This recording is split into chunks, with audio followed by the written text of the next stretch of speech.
Before we begin, if you enjoy drifting into the strange, the historical, and the quietly absurd, consider subscribing to Nightfall Notions for more tales that blur the line between lullaby and dark whimsy. Tonight's story is for those who find comfort in the peculiar, a tale of exhaustion, duty, and the grim humor of an unenviable profession. Chapter 1. The Midnight Call. The knock came at the worst possible hour. Not late enough to be forgivable, not early enough to be reasonable. It was the hour when even the rats had given up their nightly scavenging, and the moon hung like a dull coin in the sky, offering no light worth mentioning. Elias Wren, the town's executioner, was already half asleep when the sound jolted him awake, a dull thudding against his door that seemed to echo through the hollows of his skull. He groaned, rolled onto his side, and pressed a pillow over his face. The knock came again, louder this time, insistent. Elias let out a long, slow breath, the kind that carried the weight of a man who had long since stopped questioning why life insisted on being so inconvenient. "Coming," he muttered, though he doubted the visitor could hear him. His voice was hoarse from disuse, his throat dry as the sawdust he spread to soak up the messier parts of his work. The floorboards creaked under his weight as he shuffled to the door, his bare feet catching on the uneven planks. He didn't bother lighting a candle. The darkness was familiar, almost comforting in its consistency. When he opened the door, the night air rushed in, carrying with it the scent of damp earth and the faint metallic tang of the river. A boy stood on his doorstep, no older than 14, his face pale in the gloom. He held a lantern in one hand, its flickering light casting shadows that made his already gaunt features look skeletal. The boy's eyes were wide, darting, as if he expected Elias to lunge at him. "Master Wren," the boy said, his voice cracking. "You're needed at the square." Elias blinked. "Now?" The boy nodded, then swallowed hard. "The magistrate's orders. It's urgent." Elias rubbed his face, feeling the rough stubble under his fingers. He had gone to bed early for once, hoping to catch up on the sleep that always seemed just out of reach. The last execution had been 3 days ago, a messy affair with a dull blade and a nervous convict who wouldn't stop praying. Elias had spent the night afterwards scrubbing his tools, the scent of blood clinging to his hands no matter how many times he washed them. He sighed. "Who is it?" The boy hesitated. "Don't know the name? Some thief, they say. Caught stealing bread." Elias closed his eyes for a moment. Bread. It was always something like that. The world was full of hungry people, and the law was full of sharp edges. He wondered, not for the first time, how many of the faces he'd seen on the block had been guilty of anything more than desperation. "Tell them I'll be there," he said. The boy nodded again, then turned and vanished into the night, his lantern bobbing like a tiny, erratic star. Elias shut the door and leaned against it, letting the darkness press against him. He dressed slowly, methodically. His shirt was stained under the arms, his trousers frayed at the cuffs. His coat, the one he wore for official business, smelled faintly of sweat and old iron. He buckled his belt, checked the blade at his hip, and ran a hand through his hair, which was greasy and unwashed. There was no time for niceties. Outside, the night was still. The cobblestones were slick with dew, and the occasional gust of wind sent dead leaves skittering across the ground. Elias walked with his hands in his pockets, his shoulders hunched against the chill. The square wasn't far, just a few minutes' trudge past the butchers and the empty market stalls. When he arrived, a small crowd had already gathered. Torches flickered at the edges of the square, their light uneven and wavering. The magistrate stood near the block, his arms crossed, his expression impatient. At his feet knelt a figure, their hands bound, their head bowed. Elias approached, his boots scuffing against the stones. The magistrate turned to him, his mouth a thin line. "Took you long enough," he said. Elias didn't answer. He looked at the condemned instead. A young woman, her face streaked with dirt, her dress torn at the shoulder. Her eyes were red, but she wasn't crying now. She just stared at the ground, her breath coming in short, shallow bursts. Elias flexed his fingers. His joints ached. He was too old for this, too tired. But the block was waiting, and so was the crowd. The magistrate cleared his throat. "Get on with it." Elias nodded. He stepped forward, his shadow stretching long and thin in the torchlight. The woman didn't look up as he approached. He wondered if she was praying, or if she had run out of words long before they brought her here. He adjusted his grip on the axe. The handle was smooth, worn from years of use. He took a breath, held it, and let it out slowly. The night was quiet. The crowd was silent. Even the wind seemed to hold its breath. Then, with a sound like a sigh, the axe fell. Chapter 2. The Tools of the Trade. Every profession had its tools.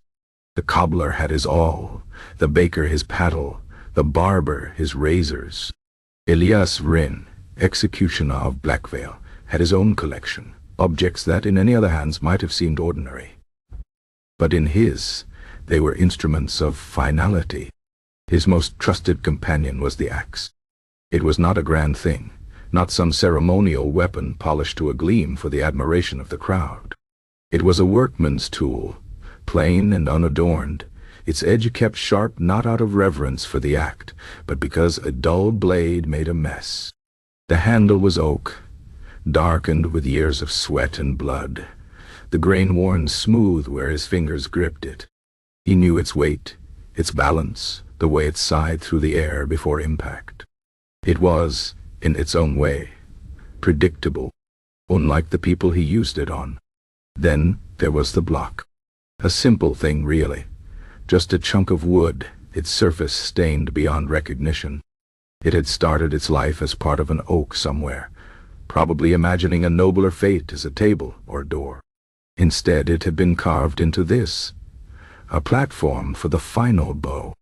Elias had replaced it twice in his tenure, not out of sentimentality, but because rot set in eventually, and a splitting block was as embarrassing as it was impractical. The gallows were another matter entirely. They loomed at the far end of the square, a skeletal structure of weathered beams and fraying rope. The town had built them decades ago, back when someone had decided that hanging was a more dignified method than the axe. Elias disagreed. Hanging was a fickle business. Too much drop, and you risked decapitation. Too little, and you got a slow, choking spectacle that left the crowd restless and the magistrate irritable. The worst part, though, was the noise. Every time the trapdoor swung open, the hinges let out a long, mournful squeak, like a displeased ghost. Elias had suggested oiling them more than once, but the town council had dismissed it as an unnecessary expense. "It adds atmosphere," one of them had said, as if executions were theater, and not just the bureaucratic endpoint of human folly. His toolkit had smaller, less celebrated items as well. The hoods, for instance, raw-spun sacks that smelled faintly of onions, last used for transporting grain before they were repurposed for their current role. They were never washed, which meant that more than one condemned man had met his end with the scent of old potatoes in his nostrils. Elias kept them in a burlap sack, folded neatly like laundry, which was almost funny if you thought about it long enough. Then there were the ropes. Thick, coarse things. Their fibers stiff with age and weather. He had a particular dislike for the nooses. They never sat right the first time. There was always some adjustment needed, a twist here, a tightening there, while the condemned stood there, shifting from foot to foot, trying very hard not to think about how the scratchy fibers would soon be around their neck. His least favorite tool, though, was the basket. Woven from willow, its rim slightly warped from years of use. It sat patiently by the block during every beheading, waiting like a dutiful servant. Its purpose was simple: to catch the head. It was undignified, really, the way a man's final thoughts could end up rolling around in a wicker container like apples at market. Elias had once fumbled a particularly lively one, sending it bouncing across the cobblestones, while the crowd gasped and a stray dog gave enthusiastic chase. The magistrate had not been amused. Maintaining his tools was a chore he performed with the same resigned diligence as a farmer sharpening his scythe. He oiled the axe blade to keep rust at bay, tightened the gallows bolts when they threatened to rattle loose, and occasionally aired out the hoods to prevent mildew. It was all very domestic, in a macabre sort of way. Sometimes, in the quiet of his workshop, Elias wondered what his predecessors would think of his methods. Executioners of old were said to have their own superstitions, their own rituals to ward off the ghosts that surely lingered around men who made a living ending lives. Elias had no such comforts. No charms, no prayers, no ceremonial washing of the hands. Just the tools, the job, and the unspoken understanding that one day someone else would stand over his still warm body and wonder, idly, what to do with the mess. But that was a thought for another time. For now, he had work to do. The axe needed sharpening, the gallows needed testing, and the basket, as always, needed to be emptied. Chapter 3. The Sleepless Ritual. Elias Wren did not consider himself a superstitious man. He dealt in absolutes, the fall of the blade, the snap of the rope, the finality of a breath that would not be followed by another. And yet, on the mornings when his services were required, he found himself performing the same series of small, pointless actions as if his life depended on them. Perhaps it did. Not in the way a farmer might knock on wood to ensure good harvest, nor like a sailor who refused to whistle aboard ship for fear of summoning ill winds. No, Elias' superstitions were quieter, more practical, born from years of watching how easily a man's last moments could spiral into farce if the universe decided to be uncooperative. It always began with his boots. Left one first always. To put on the right before the left was to invite disaster. A slipped grip, a misfired trapdoor, an audience that would not stop coughing at the crucial moment. He had no idea when this particular belief had taken root, only that once, years ago, he'd dressed in a hurry, and the resulting execution had been such a spectacular debacle that the magistrate had withheld his pay for a week. Since then, left boot first, without fail. Next came the matter of breakfast, or rather, the lack of it. Eating before an execution was tempting fate. A full stomach meant a sluggish arm, and a sluggish arm meant a botched job. But an empty stomach meant shakes, and shakes were just as bad. The compromise was half a loaf of stale bread, chewed slowly while he walked to the square, just enough to settle his nerves without weighing him down. It was never satisfying. It was never meant to be. Then there was the ale. Not after, as most people assumed. That was a luxury reserved for those who could afford to forget their day's work. No, Elias needed his drink beforehand. A single cup, no more, no less, poured from the cask at the Rusty Nail, the tavern nearest the gallows. The ale there was terrible, watery and warm, with a persistent aftertaste of moldy grain. But it was tradition.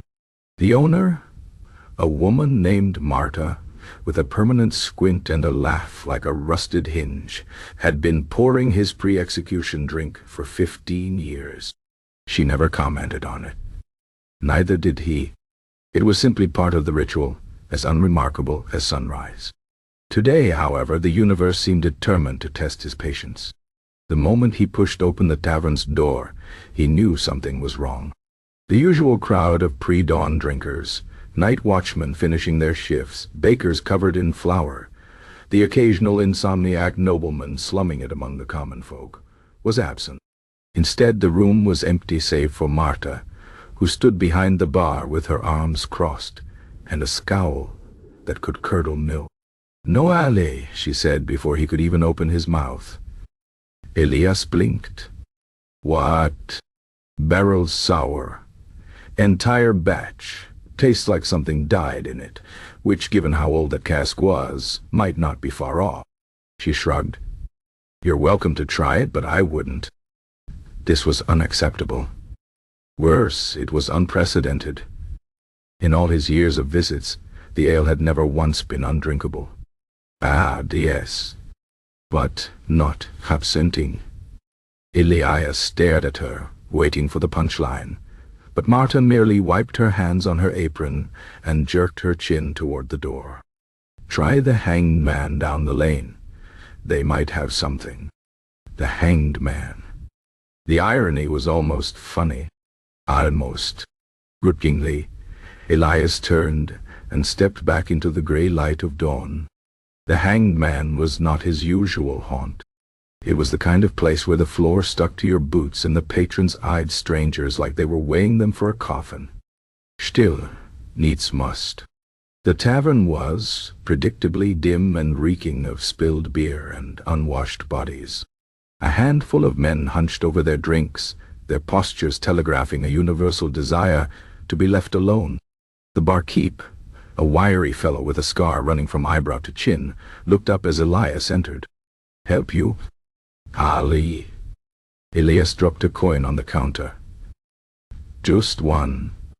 The man eyed him, then the coin, then reached beneath the bar and produced a chipped clay cup.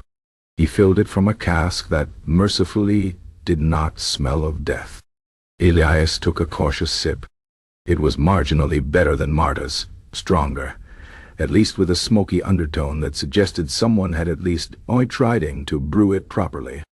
He drank it slowly, savoring the warmth spreading through his chest. It wasn't the same. It wasn't a Hisig ritual, but it would have to do.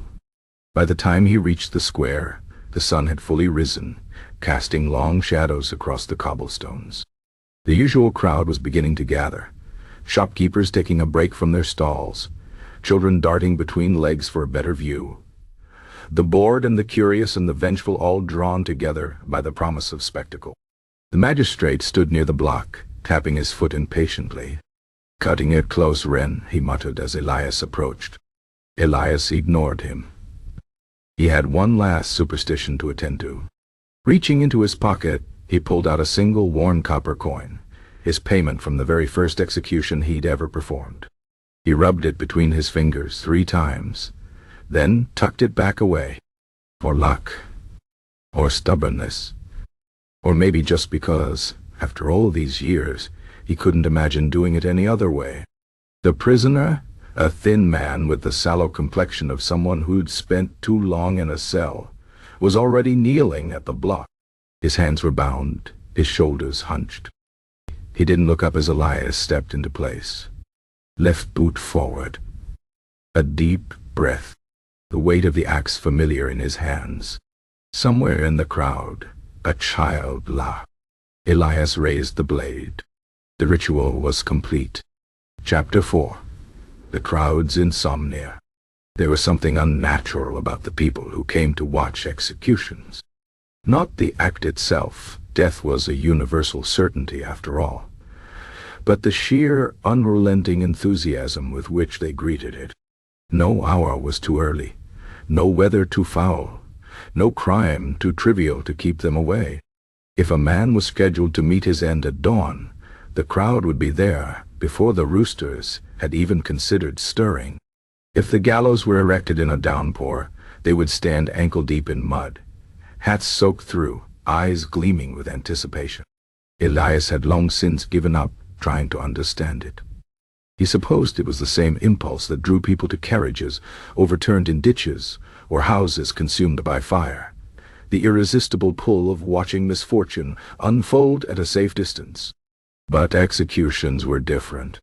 They were scheduled, announced in advance, which meant these people had made a deliberate choice to rise before the sun, to skip breakfast, to drag their children along behind them, all for the privilege of watching a stranger die. Today was no exception. The square was already half full when Elias arrived, despite the fact that the execution wasn't scheduled for another hour. The early birds had claimed the best spots, close enough to hear the crack of bone, but not so close as to risk being spattered. They chatted amongst themselves, swapping gossip and passing around flasks of liquor as if they were at a festival rather than a sentencing. Near the front, A woman in a faded blue shawl had set up a folding stool, as though this were a peculiarly long-winded sermon, and not a state-sanctioned killing.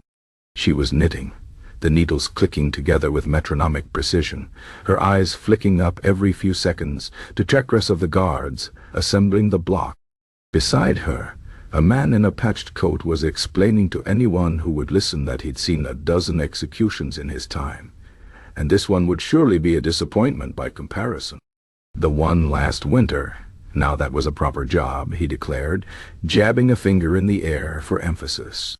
Clean stroke, head rolled straight into the basket. None of this fumbling about you see these days. He shot a pointed glance at Elias, who pretended not to notice. Children darted through the crowd, their laughter jarring against the grim backdrop. One boy, no older than 8, had fashioned a noose from a piece of rope and was demonstrating its use on a bewildered-looking dog. Nearby, a pair of girls played a hopping game over the cracks in the cobblestones, their skirts flaring with each jump. Their mother, a harried-looking woman with a baby strapped to her chest, barely glanced their way. Elias had seen it all before. The vendors weaving through the throng, selling meat pies that tasted faintly of sawdust and apples, on the verge of fermenting. The enterprising young pickpockets working the edges of the crowd, their fingers quick and light. The couples who came arm in arm, as though this were a courting activity, their whispered conversations punctuated by the occasional gasp or giggle. The only people who ever seemed uneasy were the ones who hadn't been to an execution before. You could spot them by the way they hovered at the back, their faces caught between fascination and revulsion, their bodies tense as if ready to bolt at any moment. They never stayed at the back for long. By the 3rd or 4th execution, they'd be edging forward, straining for a better view, their initial discomfort replaced by something far more unsettling: boredom. It was the boredom that got to Elias. The way people's attention would start to wander if the proceedings dragged on too long. The way they'd sigh and shift their weight if the prisoner took his time with his final words. The way they'd complain afterward if the death wasn't sufficiently dramatic. No last-minute confession, no defiant speech, just a man quietly meeting his end as though he had somewhere better to be. Today's condemned was a highwayman, or so the charges claimed. He was young, with a cocky tilt to his chin that hadn't yet been worn down by the cell. He'd demanded a priest, then spent 20 minutes loudly proclaiming his innocence to anyone within earshot. The crowd had loved that. A good protest always added flavor to the event. Now, as the guards led him to the block, the highwayman's bravado faltered. His steps slowed.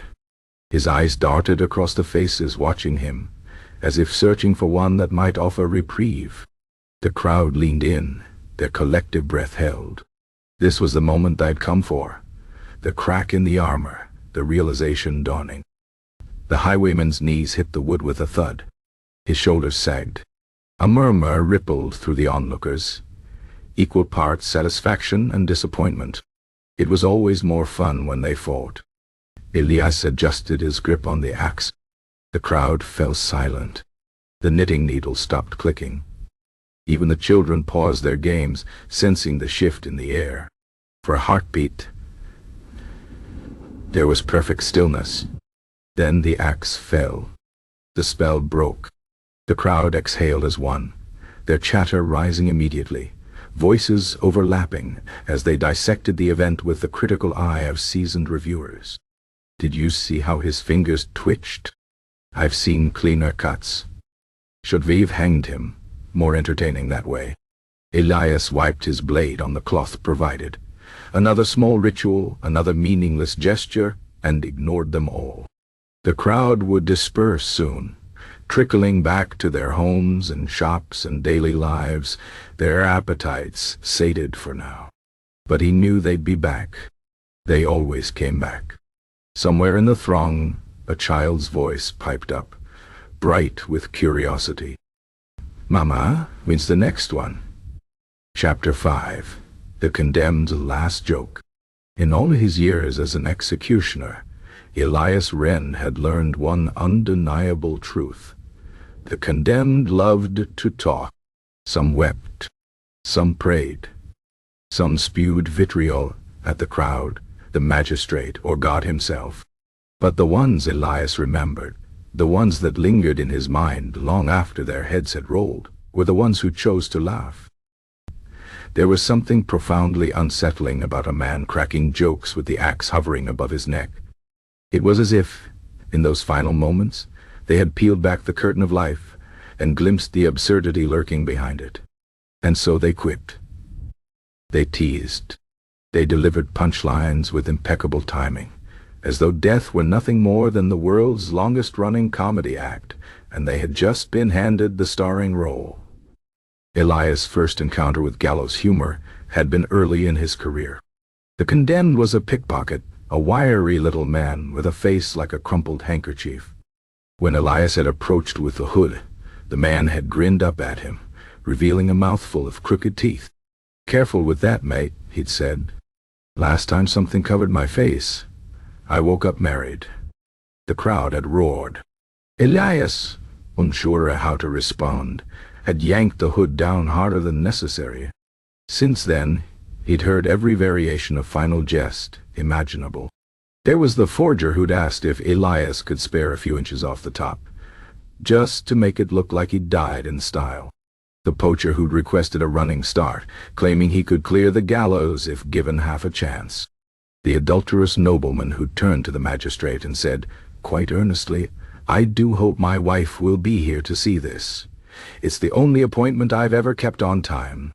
Today's offering was a burglar named Hollis, a man whose reputation for both theft and terrible jokes preceded him.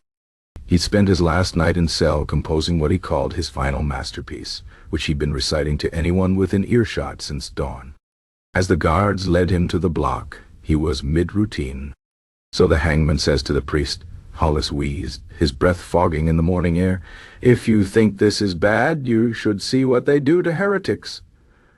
The guards didn't react. They'd heard it 3 times already. Elias tested the edge of his axe, trying to ignore the man's rambling.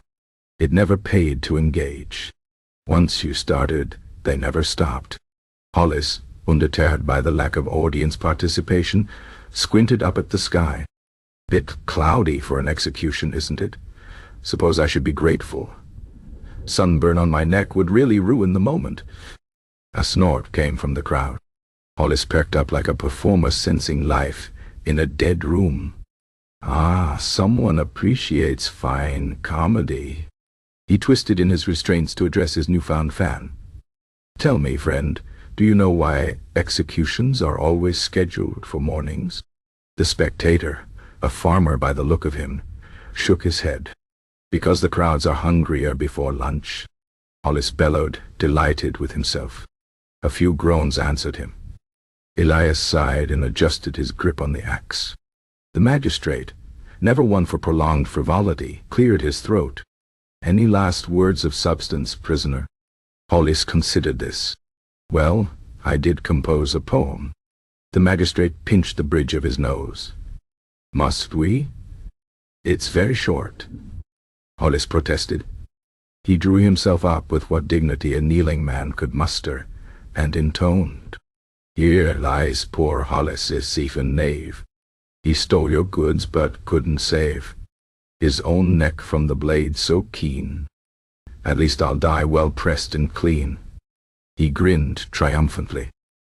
The crowd against all odds chuckled. Even the magistrate's mouth twitched before he regained control of himself. Elias had to give the man credit. In his line of work, you learn to appreciate professionalism, even in gestures. Hollis turned his attention to Elias. "You know, I've always wondered, do you ever get performance anxiety? All those people watching, expecting a clean stroke." He winked. "Pressure must be terrible." Elias said nothing. He'd learned long ago that silence was the best response to such needling. Any reaction, positive or negative, only encouraged them. Undeterred, Hollis plowed on. "I don't envy you, truly. My job was much simpler. Take things that aren't mine, leave before anyone notices. Yours? He shook his head. All of that responsibility.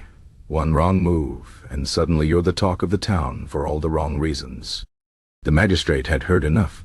He nodded to Elias. Hollis, sensing the end was nigh, took a deep breath. Wait, one last thing. Elias paused, axe raised. The burglar smiled beatifically. Tell my wife. He paused for effect. I hid the silver under the axe fell. The head tumbled neatly into the basket. The crowd erupted into laughter and groans in equal measure. Even Elias felt the ghost of a smile tug at his lips. Damn the man. As the guards moved to collect the remains, the magistrate sidled up to Elias. Do you think he actually hid silver somewhere? Elias wiped his blade clean. Doubt it, but half the town will be tearing up their floorboards by noon. The magistrate sighed. I hate it when they get the last laugh. Elias nodded, sheathing his axe. In the basket, Hollis's expression was frozen in perpetual amusement, as though he'd heard one final joke that the rest of them weren't privy to. Somewhere in the crowd, a man was already retelling the burglar's final quip to his friends, embellishing as he went. By nightfall, versions of the story would be circulating in every tavern in town. Within a week, Hollis would be a folk hero. Within a month, someone would probably write a ballad. Such was the power of a well-timed exit. Elias gathered his tools, ignoring the chatter around him. He had another execution tomorrow. Odds were good the next condemned would try their hand at comedy too. They always did. And so the farce would continue, one head after another, each convinced they'd be the one to deliver the punchline that outlived them. The joke, of course, was on all of them. Death might be the ultimate audience, but it never laughed back. Chapter 6. The Executioner's Lament.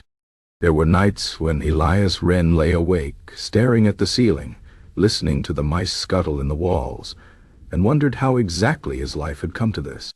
Not the killing, that was straightforward enough, just a job like any other, with its own rhythms and routines. No, what kept him staring into the darkness was the sheer ridiculousness of it all. The accumulated absurdities that piled up around his profession like leaves in a gutter. Take the paperwork, for instance.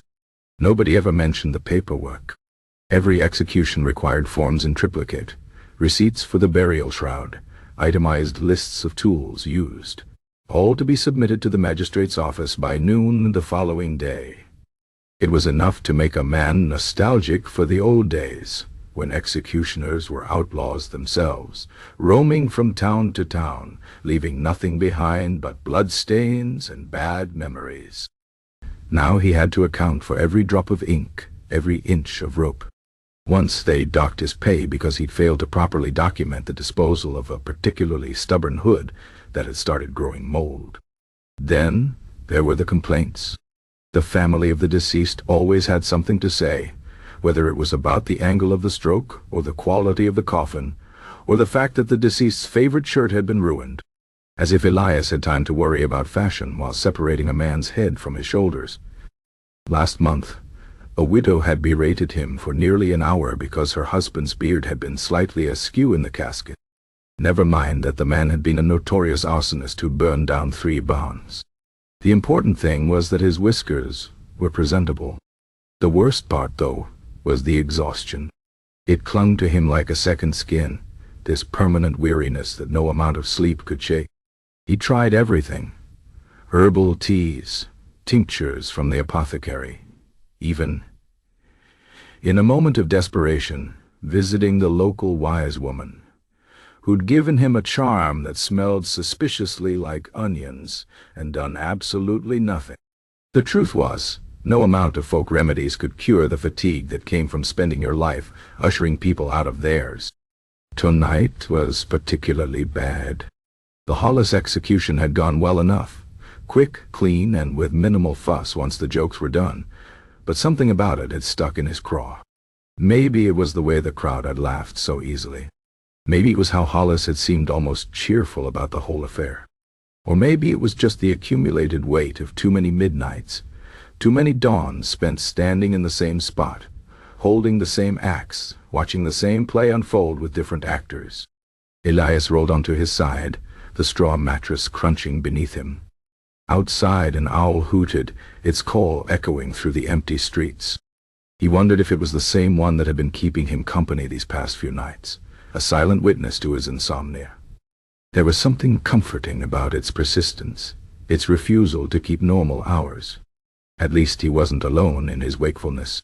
He thought about getting up, maybe lighting a candle, and attempting to get ahead on tomorrow's forms. But the idea held no appeal.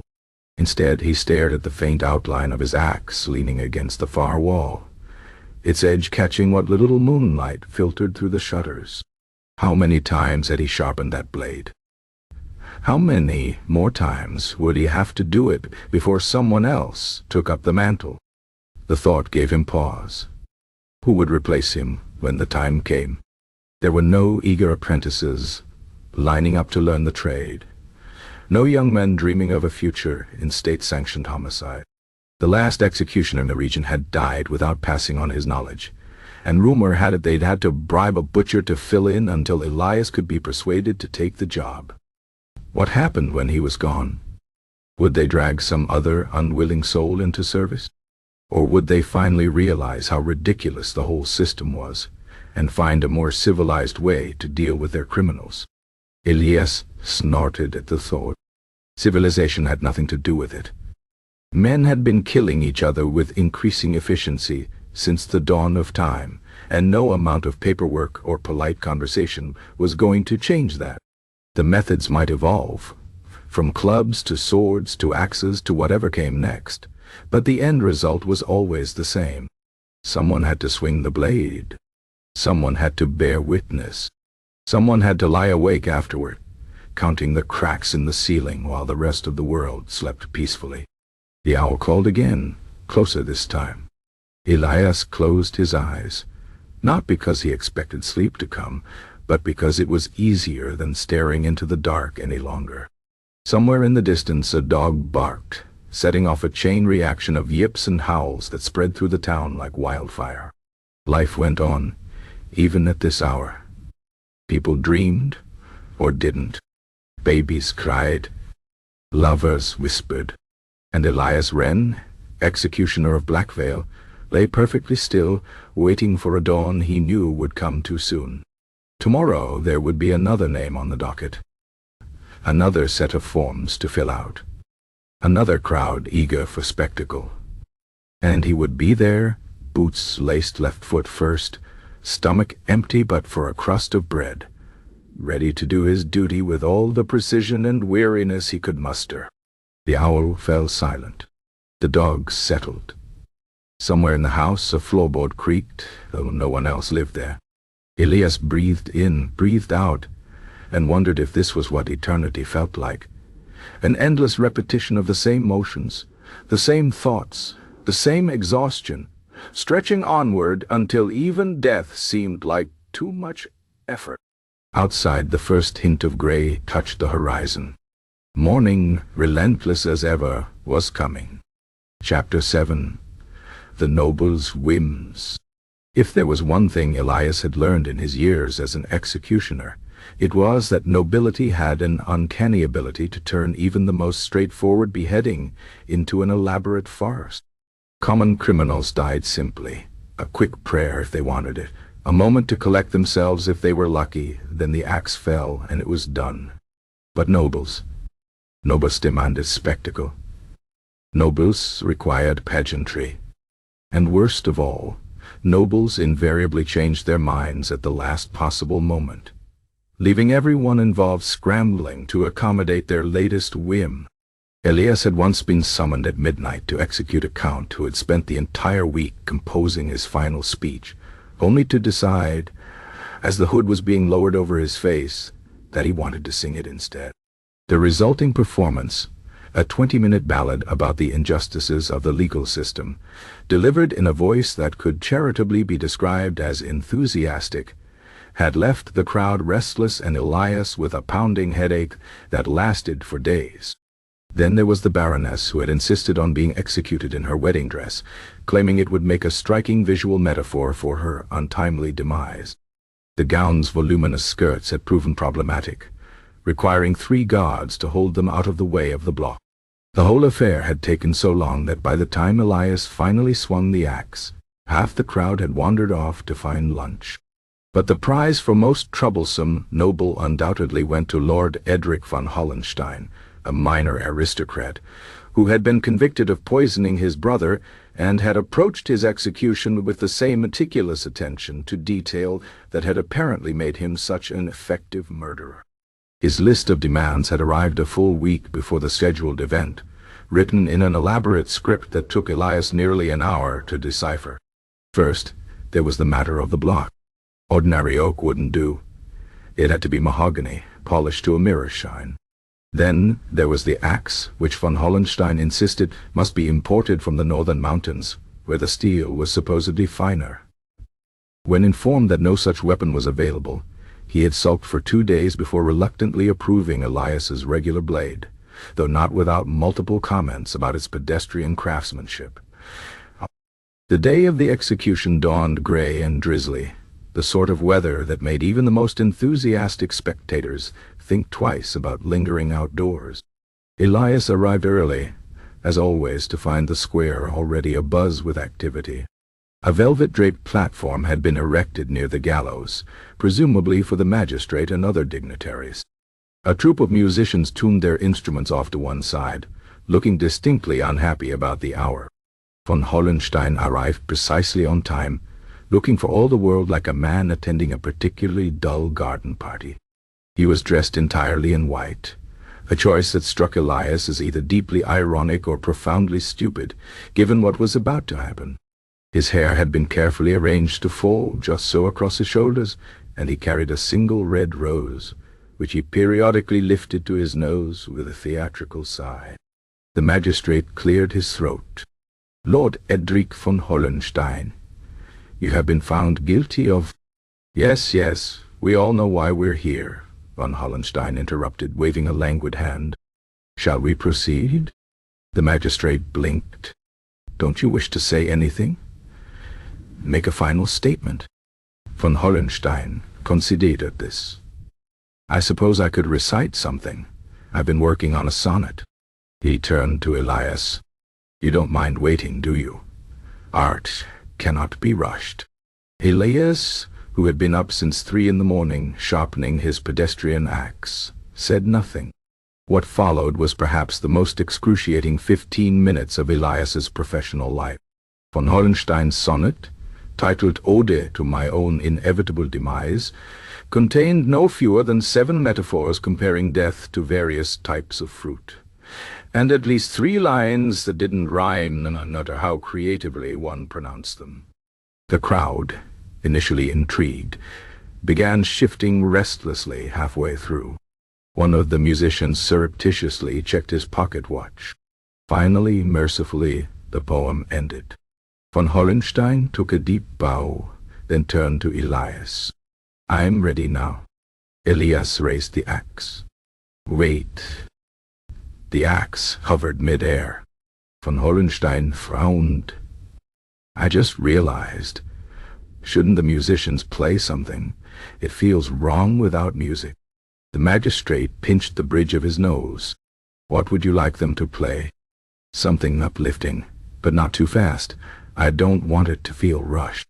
After a brief, frantic consultation, the musicians launched into a dirge that Elias vaguely recognized as a traditional bridal march from some distant province.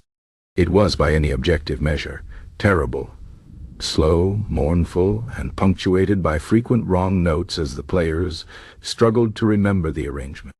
Von Hollenstein listened for a moment, then shook his head. No, this won't do at all. It's making me melancholy." Elias's arms were beginning to ache from holding the axe aloft. He shot a pleading look at the magistrate, who threw up his hands. "Enough," the magistrate barked. "We're proceeding." Von Hollenstein opened his mouth to protest, but before he could speak, Elias brought the axe down in one clean stroke. The rose tumbled from lifeless fingers, landing in the mud at the base of the block. The silence that followed was broken only by the sound of one of the musicians muttering, "Thank God." As Elias cleaned his blade, he reflected that this was why he preferred common criminals. At least they had the decency to die without turning it into a theatrical production. The thought was still lingering in his mind when a page approached, bearing yet another missive from the nobility. Elias took the parchment with trepidation, already dreading what fresh absurdity it might contain. The Duke of Westmarch, it seemed, had taken offense at the current method of executions, and was proposing a new system involving trained falcons and specially designed blades. There were diagrams. Elias closed his eyes and prayed, not for the first time, for a nice, straightforward murderer to come along and put him out of his misery. The page coughed delicately. His Grace was wondering if you might be available next Tuesday to discuss the feasibility. Elias considered throwing himself on the block then and there. Instead, he sighed and reached for his calendar. Somewhere, he was certain, there was a special circle of hell reserved exclusively for executioners who had to deal with nobility. And in that moment, he felt utterly prepared to claim his spot. The musicians, sensing the proceedings were well and truly over, began packing up their instruments with undisguised relief. The crowd dispersed, already swapping stories about the eccentric noble who had turned his own execution into a performance. And Elias Wren, executioner Blackvale, trudged back to his quarters where a mountain of paperwork and a bottle of very strong liquor awaited him. Some days, he thought as he walked, it would be easier to just let the nobles execute each other and be done with it. At least then they'd have no one to blame but themselves when everything inevitably went wrong. The thought was almost comforting as he pushed open his door and reached for the bottle. Almost. Chapter 8. The Haunting of Half-Executions. The worst executions were the ones that didn't take. Not the messy ones, though those lingered in the nostrils, nor the defiant ones that left the crowd uneasy. No, the executions that truly haunted Elias were the failures, the botched jobs where the blade didn't bite deep enough, or the rope stretched too long, leaving him standing over a still-breathing prisoner while the crowd's murmurs turned to jeers. These specters visited him most nights, parading through his dreams with their half-severed necks and bulging eyes, whispering questions he couldn't answer. Tonight's apparition was young Jem the Fletcher, who'd stolen a lord's hunting falcon and paid with his life. Or rather, had nearly paid with his life. The first swing had caught on the boy's collarbone, the axe lodging itself with a sickening crunch. Jem had screamed, a high animal sound that cut through the square like a knife. The second stroke had been rushed, delivered at an angle that left the boy's head hanging by a strip of flesh, his mouth still working soundlessly as Elias frantically sawed at the remaining tendon with his belt knife. That had been 5 years ago, but in Elias's dreams it happened fresh each night. Elias sat bolt upright in bed, his breath coming in ragged gasps. The pre-dawn light filtered through his shutters, painting stripes across the floorboards. Somewhere outside, a baker's cart rattled by, the sound of normal life continuing despite the horrors replaying in his mind. He rubbed his face, feeling the stubble under his fingers, the sweat at his temples. The worst part wasn't the blood or the screaming. It was the paperwork afterward. Official inquiries, witness statements, receipts for the extra grave diggers required to bury the pieces. The magistrate had fined him 3 silver coins for unprofessional conduct, as though a man could practice for such moments. Elias swung his legs out of bed, the wood cold against his bare feet. He'd learned early that trying to sleep after these dreams was pointless. Better to rise, to light a candle, to do something with his hands until the images faded. He reached for his boots, left first, always left first, and tugged them on without bothering with the laces. The axe leaned in its usual corner, its edge gleaming dully in the candlelight. Elias ran a thumb along the blade, testing for nicks. He'd sharpened it just yesterday, but after last night's dream he needed the reassurance. A clean stroke meant a clean conscience. Mostly. The memory of another failure surfaced unbidden. Marta, the miller's wife, who'd survived 3 drops from the gallows before the magistrate ordered Elias to simply strangle her with the rope. Her face had turned the color of spoiled plums, her feet dancing inches above the platform long after she should have stopped moving. That one had given him nightmares for months, though he'd never admitted to anyone. Executioners weren't supposed to have weak stomachs or softer hearts. A knock at the door startled him from his thoughts. At this hour? He crossed the room in 3 strides and yanked the door open to find a nervous-looking page shifting from foot to foot.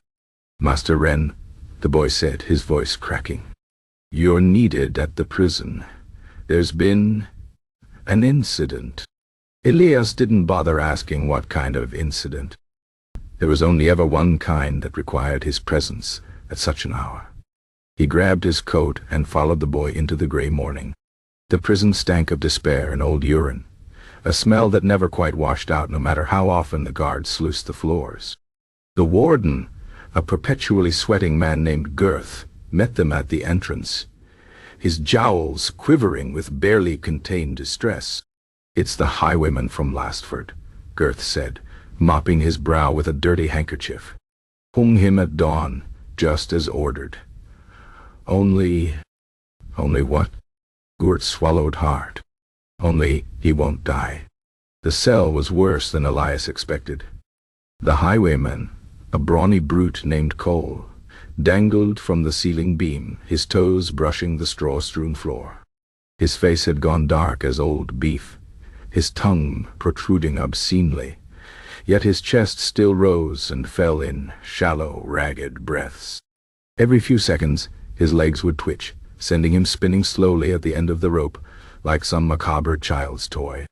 The prison doctor, a cadaverous man with wine-stained lips, stood observing the scene with professional interest. "Fascinating case," he said, as though commenting on an unusual boil. The noose somehow missed crushing the windpipe entirely.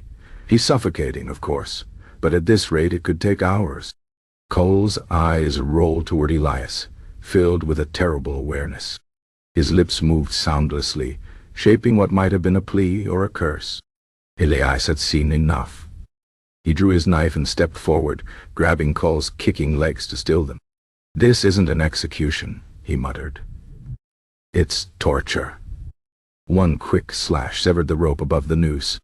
Cole collapsed to the floor in a heap, gasping like a landed fish. Before anyone could protest, Elias dropped to one knee and cut the noose free from the man's neck. Gort squeaked in protest. "You can't do that. He's condemned."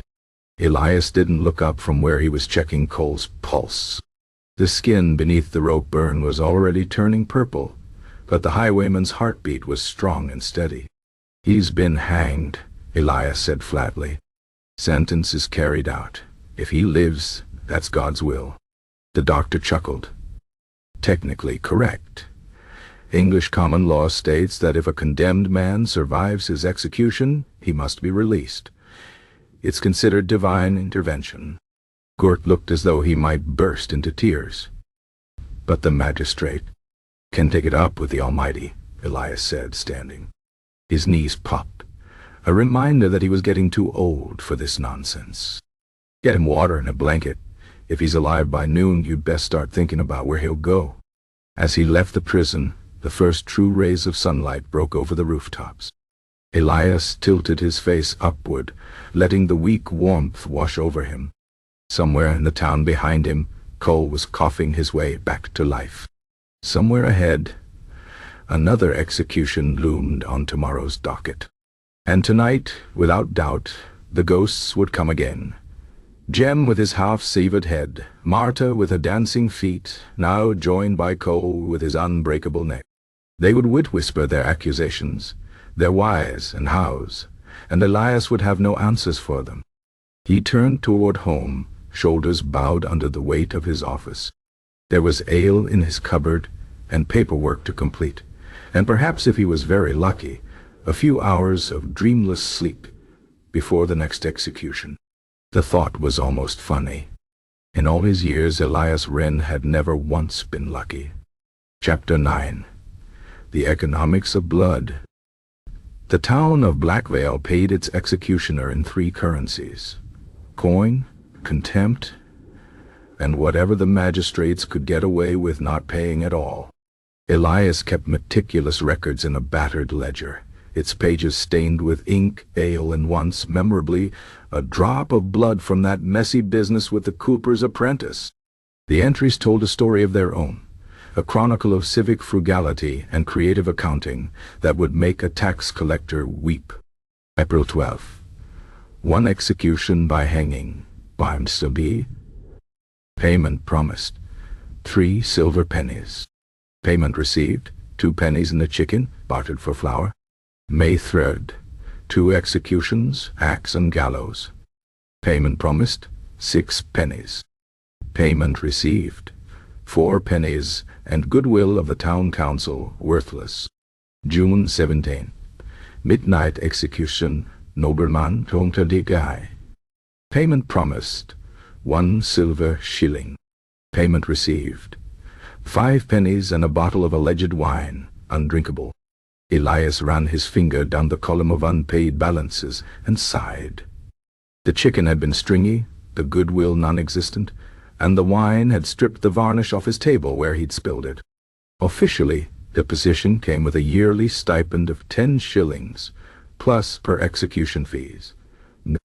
In practice, the magistrates found endless reasons to deduct from his pay. The gallows needed repairs, 2 pence deducted. The axe required sharpening, another penny. The crowd had complained about the mess when that pickpocket's neck didn't snap cleanly. 3 pence for professional misconduct, though Elias maintained no amount of professionalism could make hanging an art. Then there were the unofficial payments, the ones that never made it into the ledger. A loaf here, a sack of turnips there, pressed into his hands by families desperate to ensure their loved ones got a quick death rather than a prolonged spectacle. Elias always took these offerings with solemn nods, though he would have done the job properly regardless. A clean execution was its own reward, if only because it meant less paperwork afterward. The barter system reached its absurd peak when dealing with the nobility. The Duke of Westmarch, after insisting on that ridiculous falconry execution method, had attempted to pay with a pair of hunting dogs. Poor Brait, he'd said, as if Elias had any use for animals that required more care and feeding than most prisoners. He traded them to a tanner for 2 pairs of boots, and a promise to never mention the transaction to anyone. Today's payment dispute involved a particularly creative interpretation of contractual obligations. Magistrate Thorne, a man whose face resembled a disappointed prune, had summoned Elias to his office to discuss compensation for yesterday's botched hanging. "The fact remains," Thorne said, shuffling papers with the air of a man about to deliver profoundly disappointing news, "that the prisoner survived. Therefore, strictly speaking, no execution occurred." Elias counted to 5 in his head before responding. "I hung him. The rope didn't break. The trapdoor functioned. If he's still breathing, that's between him and God." Thorne tutted. "The charter is quite clear. Payment is for services rendered, specifically the termination of convicted criminals. No termination, no payment. What would you have me do? Hang him again?" The magistrate's expression suggested this was exactly what he wanted, but even he recognized the absurdity. "Of course not. But neither can we pay you for work left undone." Elias leaned forward, planting his hands on Thorne's desk. "I spent 4 hours waiting for that man to die. I deserve something for my time." Thorne sighed, as though personally wounded by Elias's persistence. He opened a drawer and produced a small cloth bundle. "We can offer this." The bundle contained a single smoked fish and what appeared to be a religious medal of questionable provenance. Elias stared. "Is this a joke?" "It's what's available in the discretionary fund," Thorne said primly. The fish smelled faintly of lavender, an ominous sign in preserved seafood. The medal depicted some obscure saint, possibly the patron of lost causes or bad bargains. Elias pocketed both out of principle. He'd trade the medal to the next superstitious prisoner and eat the fish with enough ale to kill the taste. Outside the magistrate's office, the town bustled with its usual mid-morning energy. Merchants hawked their wares, children darted through the streets, and somewhere a lute player mangled a popular ballad. Normal people conducting normal business, untroubled by thoughts of payment schedules for state-sanctioned killing. Elias made his way to the Rusty Nail, where Marta kept a running tab for him, in exchange for occasional favors. These favors mostly involved dealing with customers who'd overstayed their welcome, though once she'd asked him to dispose of a rat problem in her cellar.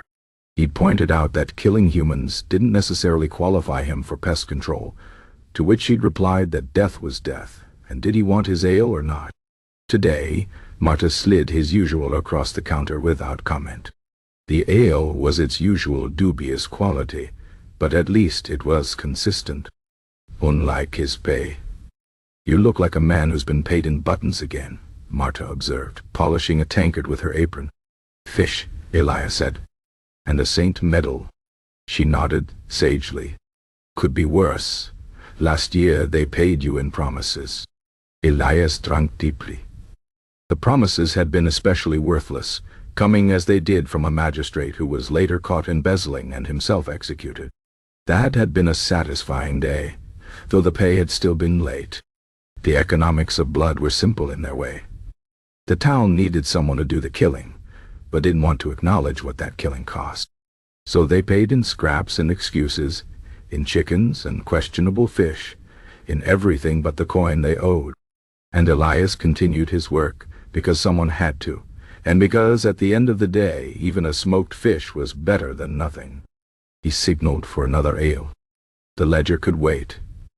The executions would still be there tomorrow, and with them, whatever creative compensation the magistrates dreamed up next. Maybe they'd pay him in feathers this time, or kindling, or another round of their damnable goodwill.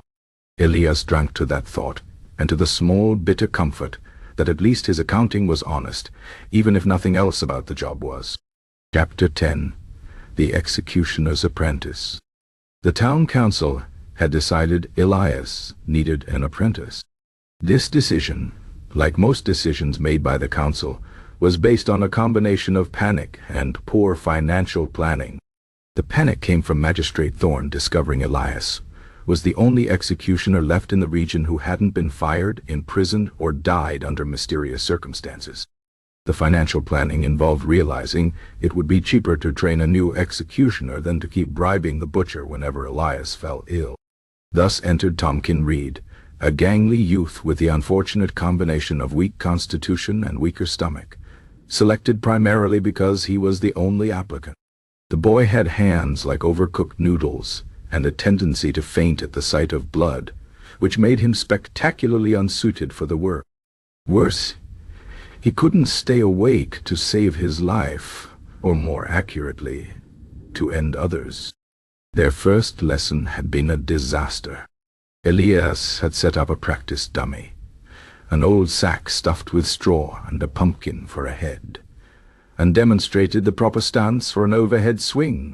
"Watch closely," he'd said, bringing the axe down in one clean motion that split the pumpkin neatly in two. When he turned to hand the axe to Tompkin, he found the boy slumped against the wall, snoring softly. A trail of droggle connected his lip to his shoulder. "Wake up," Elias had said, poking him with the axe handle. Tompkin started awake, blinking orishly. "Was there a noise?" "That was the sound of your future if you don't pay attention." Since then, their lessons had followed a similar pattern. Elias would explain the difference between a hanging knot and a slip knot, and Tompkin would nod off before he finished the sentence. They'd practice positioning on the gallows, and Tompkin would fall asleep standing up, only waking when he toppled into the pit below. Even the sharpening of blades became a hazard, as the rhythmic scrape of steel on whetstone acted like a lullaby to the boy's peculiar constitution. Today's lesson was supposed to be about proper block maintenance. Elias had procured a fresh log and was demonstrating how to check for splinters when a familiar snoring sound interrupted him. Tompkin sat cross-legged on the ground, head lolled forward, his breath coming in soft whistles through his nose. Elias considered his options. He could shake the boy awake again. He could dump water on him. He could, in theory, simply continue the lesson and let Tompkin learn through the inevitable workplace injury. Instead, he picked up a small pebble and, with practiced aim, bounced it off the boy's forehead. Tompkin awoke with a yelp, clutching his head. "I was listening. You were drooling on my boots." "It's a focusing technique," Tompkin said, rubbing his forehead. "The monks at Abbotsford use it for meditation." "Do the monks at Abbotsford also decapitate people for a living?" Tompkin frowned. "Not that I know of." "Then their techniques are useless to us." Elias shoved the sanding block into Tompkin's hands. "Check for splinters. A smooth block means a clean cut. A rough block means screaming and paperwork." Tompkin ran tentative fingers over the wood. "What if the wood is cursed?" Elias blinked. "What?" "Old man Krell in the market says some trees absorb evil spirits. What if we chop someone's head off on cursed wood and the spirit jumps into the body?" "That's not how curses work." "But what if?" "It's not how anything works." Elias pinched the bridge of his nose. "Just sand the damn block." Tompkin set to work with the enthusiasm of a man trying to rub out his own fingerprints. Within minutes his movements slowed. His eyelids drooped. The sanding block slipped from his fingers as his chin sank to his chest. Elias was seriously considering leaving him in the woods for the wolves when salvation arrived in the form of Magistrate Thorne, looking unusually animated. "Wren, we've got a live one, or rather, a soon-to-be not live one." Tompkin startled awake at the commotion. "Who's dying?" "Thomas Greenlee," Thorne said. "Sheep thief. Judge sentenced him to hang at noon." He checked his pocket watch. "That's in 20 minutes. Elias sighed. "Why am I only hearing about this now?" Thorne waved a dismissive hand. "Administrative oversight. The important thing is, it's a perfect training opportunity for the boy." Tompkin paled. "Me?" "Not to perform," Thorne said quickly. "Just to observe. Learn the ropes, as it were." The gallows platform was already crowded when they arrived, the noose swaying gently in the morning breeze. Greenlee, a wiry man with the distinctive stoop of someone who'd spent too many nights sleeping in hedgerows, stood blinking in the sunlight as the charges were read. Elias positioned Tompkin by the lever. "Watch closely. When I give the signal, you pull this. Not before, not after." Tompkin swallowed hard. "What's the signal?" "I'll not." "What if I miss it?" "Then we all stand around looking foolish until you notice." The proceedings moved with unusual efficiency for once. Greenlee declined last words, opting instead to spit in the magistrate's direction, which at least saved time. Elias positioned the noose, checked the knot, and gave Tompkin a firm nod. Tompkin, bless his addled heart, chose that exact moment to faint dead away, collapsing across the release mechanism. The trapdoor didn't budge. A murmur ran through the crowd. Greenlee, sensing an opportunity, began edging toward the edge of the platform. Elias acted quickly. He planted one boot on Tompkin's backside and shoved, sending the boy tumbling off the lever. The trapdoor sprang open with a satisfying bang, and Greenlee dropped like a stone. The crowd cheered. The magistrate looked relieved. Tompkin, now awake and cradling what appeared to be a bruised elbow, stared up at Elias with wide eyes. "Did I do it right?" Elias considered the swing corpse, then the groggy apprentice at his feet. "You've got potential," he lied. As they walked back to the workshop, Tompkin yawned enormously. "I think I'm getting the hang of this." "Don't get cocky," Elias said. "Tomorrow we practice with the axe." Tompkin's face went the color of fresh milk. "Do we have to?" Elias clapped him on the shoulder. "Only if you want to keep your current position. And if I don't, then you'll be on the other side of the blade." Tompkin considered this for a long moment. Then, with the air of a man making peace with his fate, he asked, "Do we get naps?" Elias didn't answer. He was too busy calculating how long it would take to train the butcher. Chapter 11. The Midnight Reprieve. The knock came at that cursed hour when even the rats had abandoned their nocturnal ramblings, when the moon hung like a sleep-deprived sentinel above the rooftops of Blackvale. Elias Wren knew before opening his door what manner of inconvenience awaited him. Only executions and idiots came calling at such an hour, and idiots generally didn't knock with that particular blend of urgency and bureaucratic impatience. Sure enough, a red-faced messenger stood wheezing on his doorstep, clutching the scroll case like it contained the secrets of the universe rather than yet another demand for his professional services. "Magistrate's orders," the man gasped. "Execution at dawn. Some nobleman's son got caught doing something unspeakable to a pig." Elias didn't ask for clarification. In his experience, the unspeakable things done to livestock rarely improved upon explanation. "Dawn," he repeated flatly. The messenger nodded. "Apparently the family wants it done quietly before the market crowds arrive." Of course they did. Nobles loved their discreet executions, as though death became more palatable when served before breakfast. Elias closed the door on the man's still panting face, and set about preparing his tools with the weary efficiency of a man who had performed this ritual too many times to count. Left boot first, the axe to sharpen, the block to check for splinters, the hoods to air out, though for nobility he'd use a fresh one if available. No sense giving some spoiled lordling's corpse the lingering scent of last week's highwayman. Tomkin, his ever-useless apprentice, snored obliviously in the corner where he'd collapsed hours earlier after another failed lesson in knot tying. Elias considered waking him, then decided the boy would only manage to tie himself to something inconvenient. Better to let sleeping fools lie. The prison yard at dawn was a study in muted chaos. Guards yawned at their posts. The prisoner, a pampered-looking youth with the pout of a man unaccustomed to being denied anything, alternated between demanding his father's solicitor and weeping into his silk cravat.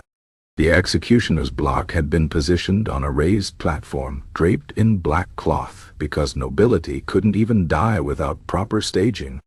Elias tested the edge of his axe and tried to ignore the growing ache behind his eyes. He'd forgotten his pre-execution ale in the rush, and his stomach made its displeasure known with ominous gurgles.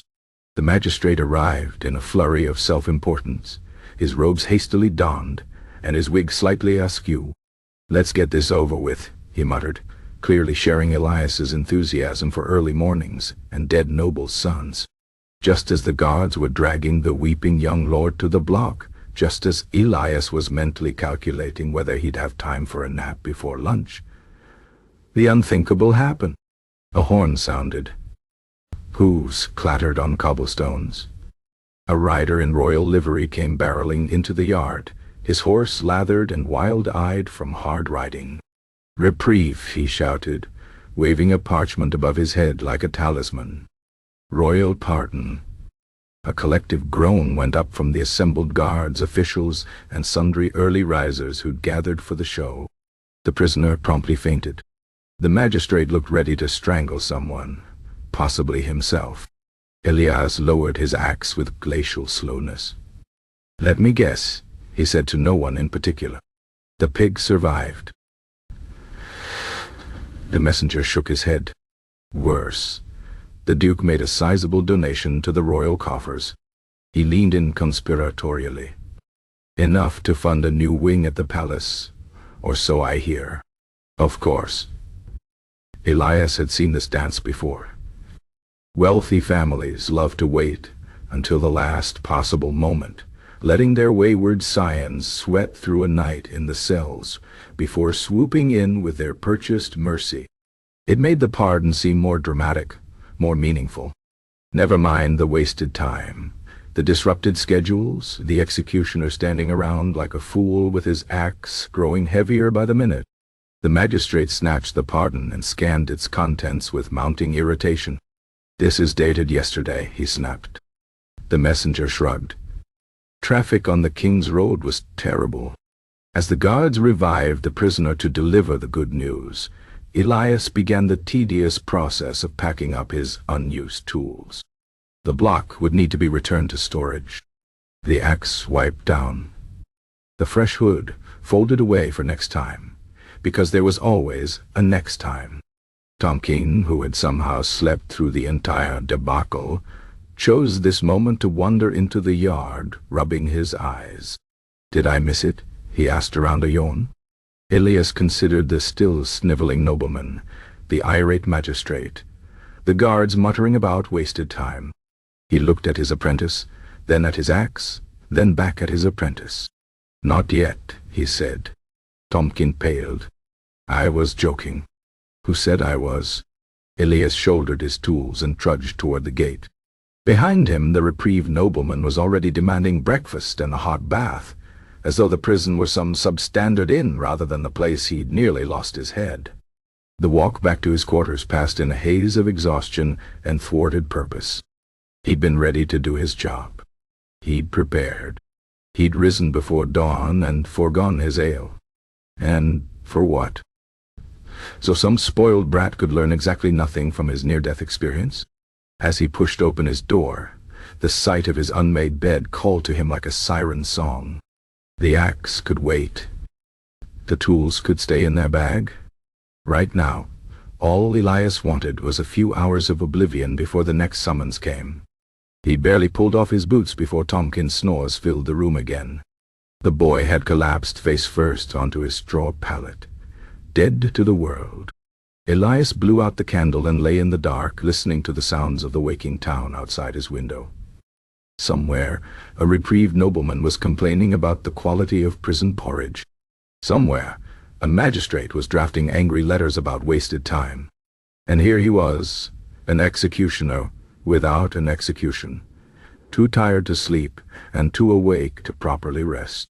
He closed his eyes and tried to remember the last time a pardon had brought anyone actual joy. The prisoner? Temporarily, perhaps, until they got themselves into the next scrape. The family? Only until the next scandal. The executioner? Never come. Somewhere in the distance, a church bell tolled the hour. Elias pulled his blanket over his head and willed the world to leave him alone. Just for a little while. The world, as usual, had other plans. Chapter 12. The Executioner's Hangover. Dawn arrived like an axe to the skull. The sunlight slicing through Elias's shuttered windows carried with it a malicious intensity, as though the sun itself had taken personal offense to his existence. He groaned and pulled the thin blanket over his head, which proved to be a mistake. The movement sent a fresh wave of nausea rolling through him, and the musty wool smell of the blanket did nothing to improve matters. Somewhere in the fog of last night's poor decisions, Elias recalled executing 3 men, or possibly 4. There had definitely been a hanging. He remembered the squeak of the gallows trapdoor that never seemed to get oiled, no matter how many times he complained. Then there had been the beheading of that counterfeiter, which had gone messily due to the man's unusually thick neck. After that, things grew hazy. There had been ale, a great deal of ale. Then more ale to wash down the first round. Then some sort of drinking game with the gods that had involved axe-throwing, which explained the new notch in his doorframe.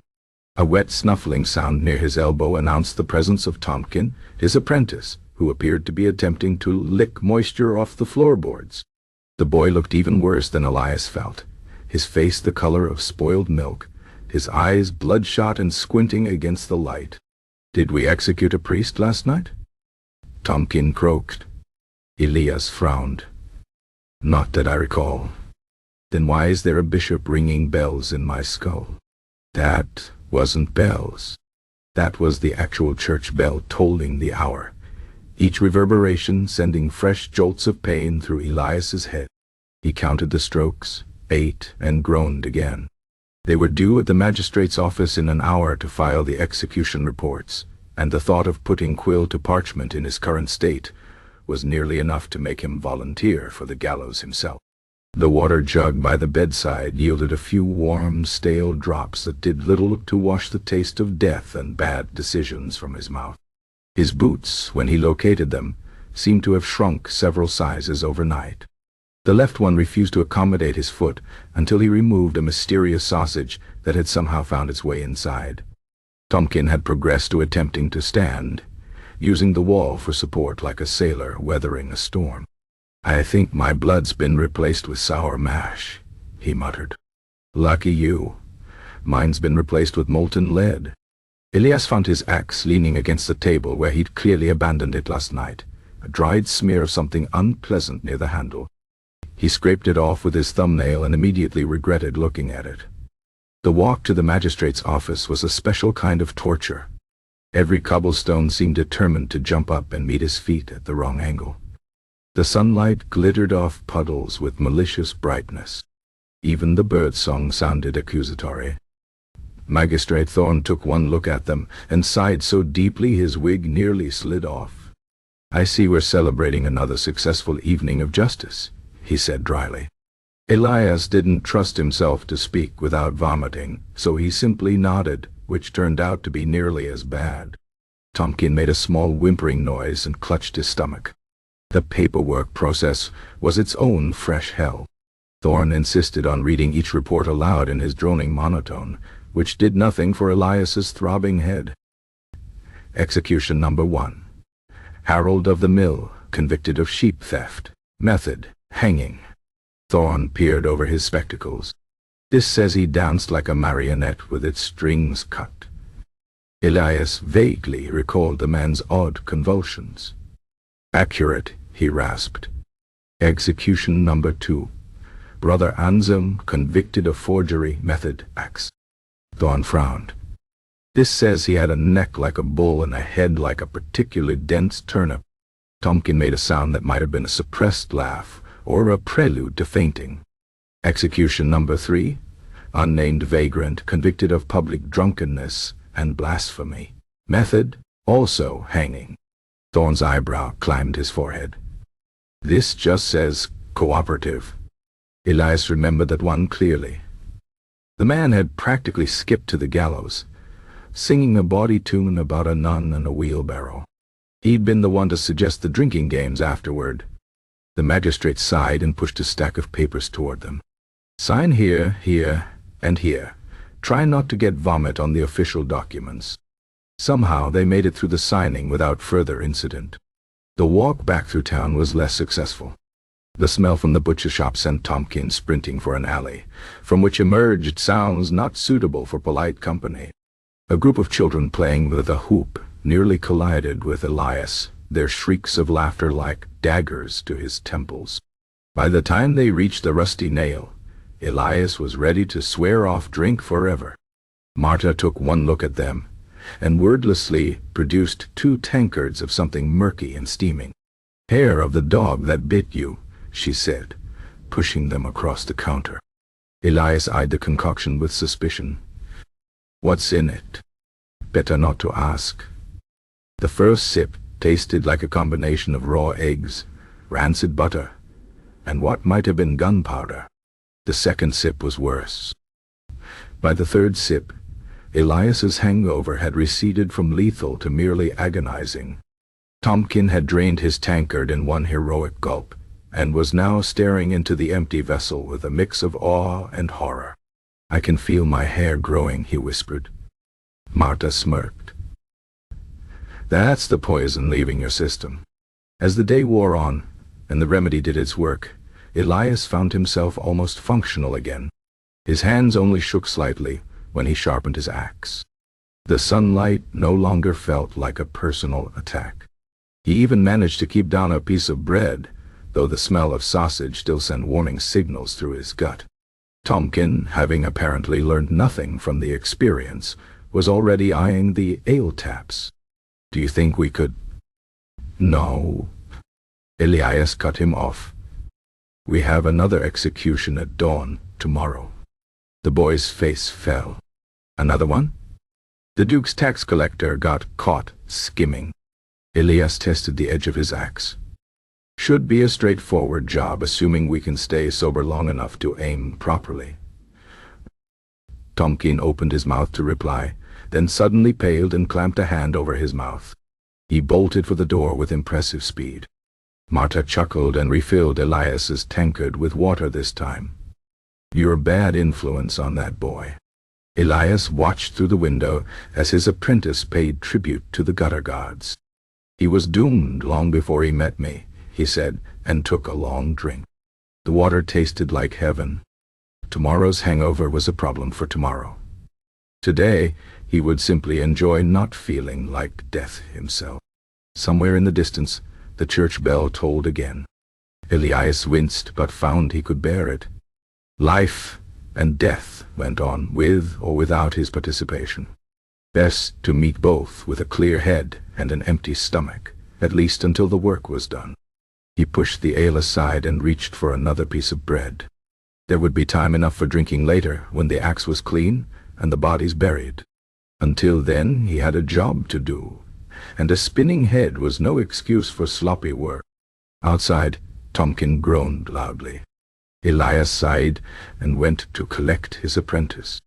The boy would learn, or he wouldn't. Either way, the executions would continue. Such was life in Blackvale. Chapter 13. The Ghosts of the Guillotine. Elias Wren had never believed in ghosts. At least not until they started appearing in his workshop with alarming regularity. The first time it happened, he'd blamed the cheap ale from the rusty nail. The second time, he'd considered the possibility of mold in his bread. By the third spectral visitation, he was forced to admit that either he'd gone mad, or the dead of Blackvale were just as exhausted as he was. The ghost of Brother Anselm was the most persistent. Elias would be sharpening his axe, or mending a noose, or simply trying to enjoy a rare moment of silence, when the rotund monk would materialize near the woodpile, his head still attached, despite how Elias distinctly remembered removing it. The first few times, Elias had reacted with appropriate alarm. Curses, flung tools, one memorable instance of hiding behind his apprentice. Now, he barely looked up from his work when the translucent figure appeared. This evening, Brother Anselm drifted through the wall, as Elias was oiling the gallows mechanism. The ghost's form shimmered in the lamplight, casting no shadow on the rough wooden floor. He sighed dramatically, the sound like wind through dead leaves. "You missed a spot," the ghost said, pointing to a rusty hinge. Elias didn't bother wondering how a specter could identify corrosion. "I'm getting to it." Brother Anselm floated closer, peering at Elias's work with the same critical eye he'd supposedly used on his forged manuscripts. "You know, in my day, executioners took pride in their equipment. In your day, you were too busy counterfeiting baptismal records to notice how executions were performed." Elias scrubbed it at the hinge with extra vigor. The ghost chuckled, a dry, rasping sound. "Fair point. Still, you'd think being murdered would earn me some respect. You weren't murdered. You were legally executed for crimes against the church and state." Semantics. Brother Anselm's form flickered like a guttering candle. "You should see the others. They're all complaining about your technique." Elias paused. "Others?" The ghost waved a translucent hand. "Oh, you know, the usual crowd. Harold thinks you made him dance too long on the rope. That highwayman from Lasford is still sore about you cutting him down before he could die properly. And don't get me started on Lady Montague. She's livid you used the same block for her as you did for that pig thief." Elias stared. "You're telling me all my executions are haunting me together?" "Not haunting," Brother Anselm corrected. "More like lingering. We're all too tired to move on properly." He yawned, an eerie sight without proper lungs. "Death is exhausting, you know." That night, Elias dreamed of the gallows. Not the usual nightmares of botched executions, but something stranger. The platform stretched endlessly in all directions, crowded with translucent figures milling about like patrons at some macabre fair. Harold of the Mill practiced his jig on the trapdoor. The highwayman Cole swung gently from an invisible rope, complaining loudly about the poor craftsmanship. Lady Montague held court near the steps, her spectral companions oohing and ahing over the story of her demise. Elias stood in their midst, unnoticed, until Brother Anselm drifted over. "See what I mean?" the ghost said. "We're all stuck here." "Why?" The monk shrugged. "Could be your technique. Could be the food in the afterlife is terrible. Personally, I think it's because none of us got proper naps before our executions." Elias awoke with a start, the dream clinging to him like cobwebs. The workshop was empty, save for Tompkins snoring in the corner, but the air felt thick with unseen presences. He lit every lamp he owned, which did little to dispel the feeling that he was being watched. The next morning, Magistrate Thorne summoned him to discuss the upcoming execution of a notorious horse thief. As Elias entered the office, he noticed the temperature drop sharply. A faint shimmer near the bookcase resolved into the form of the late Lord Edric von Hollenstein, complete with his ridiculous white execution outfit. "Tell him the mahogany block is still available," the noble ghost said, adjusting his cravat. "I've put in a word with several influential spirits." Elias ignored him and focused on Thorne, who was droning on about procedural details. The magistrate paused mid-sentence. "Are you listening, Wren? You look like you've seen a ghost." Von Hollenstein laughed uproariously at this. "I'm fine," Elias muttered. "Just tired." The executions continued, as they always did, but now Elias performed them with the uncomfortable awareness of spectral audiences. The ghosts clustered around the gallows platform, critiquing his knotwork, debating the angle of his swing, placing wagers on how long each condemned would twitch.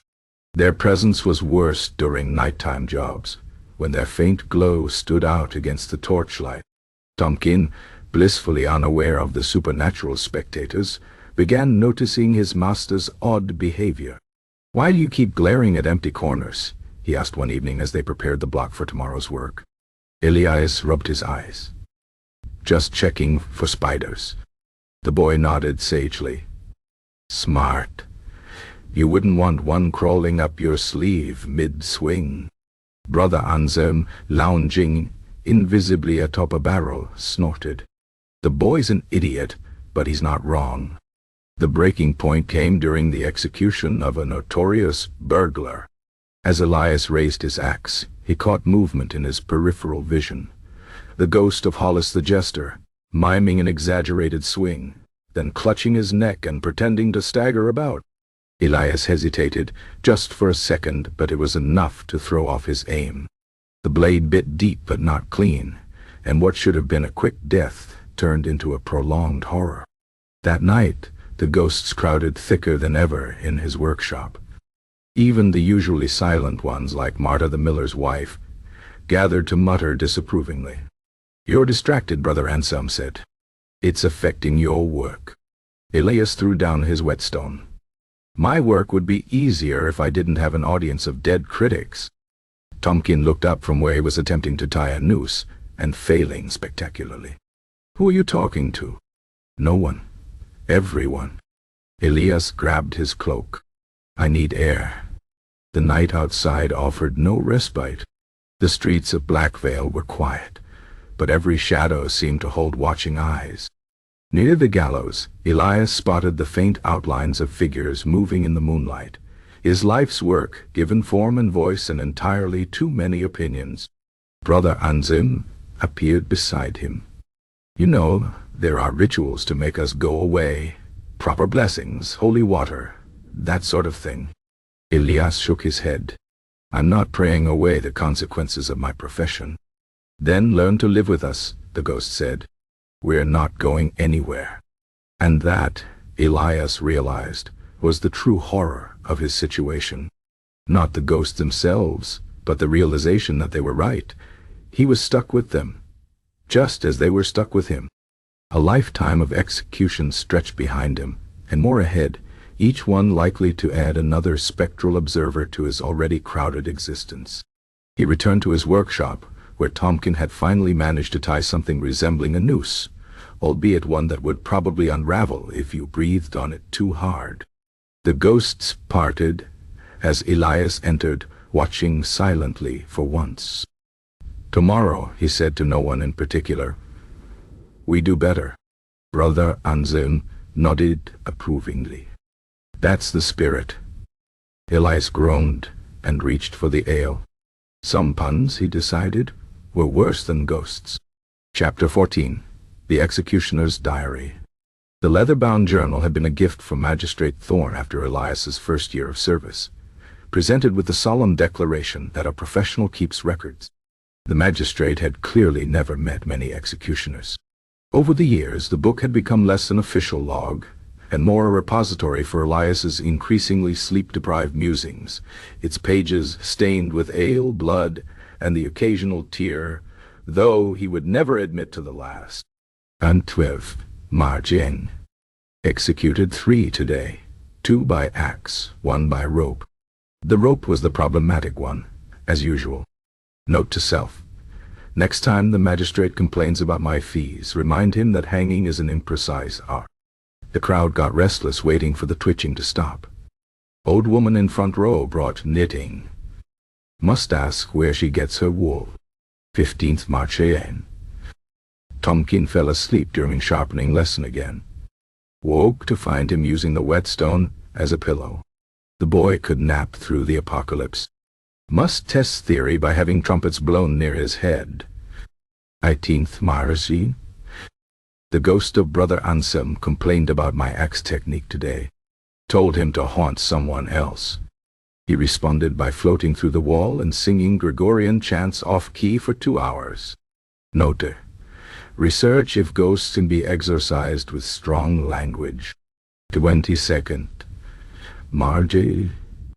Midnight execution for nobleman caught cheating at cards. Demanded to be executed with his lucky dice in hand. Dice went flying with first stroke, causing delay while guards searched straw. Second stroke messy. Must add retrieving gambling paraphernalia to list of unexpected job hazards. 25th Marchelet. Dreamt the gallows grew legs and chased me through town. Woke to find Tompkins sleepwalking into wall. Perhaps we're both losing our minds. 28th marching. Lindai, mid-Luthier, succeeded to the Duke's tax collector today. Man wept so much I worried he'd rust the axe. Magistrat doc pay for excessive sniveling contaminating the blade. As if I control their emotional states. Next time we'll suggest prisoners be executed in waterproof shrouds. Now, the 1st April. April Fool's Day. No executions scheduled. Town probably worried I'd take the opportunity for some macabre joke. They're not wrong. Considered telling Tompkin we were switching to guillotines and watching him panic. Settled for hiding his left boot instead. Childish but satisfying. 5th April. Lady Montague's ghost complained I didn't use the black hood for her execution. Explained it was in the wash. She huffed and floated through ceiling. Note: dead nobility are just as tiresome as living nobility. 8th April. Tried new sharpening technique today. Blade so keen it split a hair dropped on it. Then immediately chipped on first execution when hitting a particularly thick skull. Back to old methods. Some things can be improved. 12th April. 3 hangings today. First 2 went smoothly. Third rope stretched. Prisoner dangled, gasping for full minute before I could finish the job. Crowd grew restless. One vendor started selling sausages to spectators. Must speak to magistrate about proper rope procurement. 15th April. Tomkin asked why we don't have more cheerful executions. Considered having him clean blood from block with toothbrush as punishment. Settled for making him copy last year's execution logs instead. His handwriting is atrocious, but his suffering is legible. 19th April. The ghost of Hollis the jester keeps hiding my tools. Found my best knife floating near ceiling this morning. If this continues, We'll start leaving offerings of bad jokes to appease him. It's 22nd April. Rain all day. Gallows wood swollen. Trapdoor stuck halfway. Prisoner had to be pushed. Undignified for all involved. Magistrate suggested building. Covered execution platform. Would require raising taxes. Town will prefer wet deaths to higher bills. 25th April. Local priest visited to discuss moral weight of my profession. Explained my scales only measure physical weight, not moral. He left confused. Note, theology easier when approached literally. 28th April.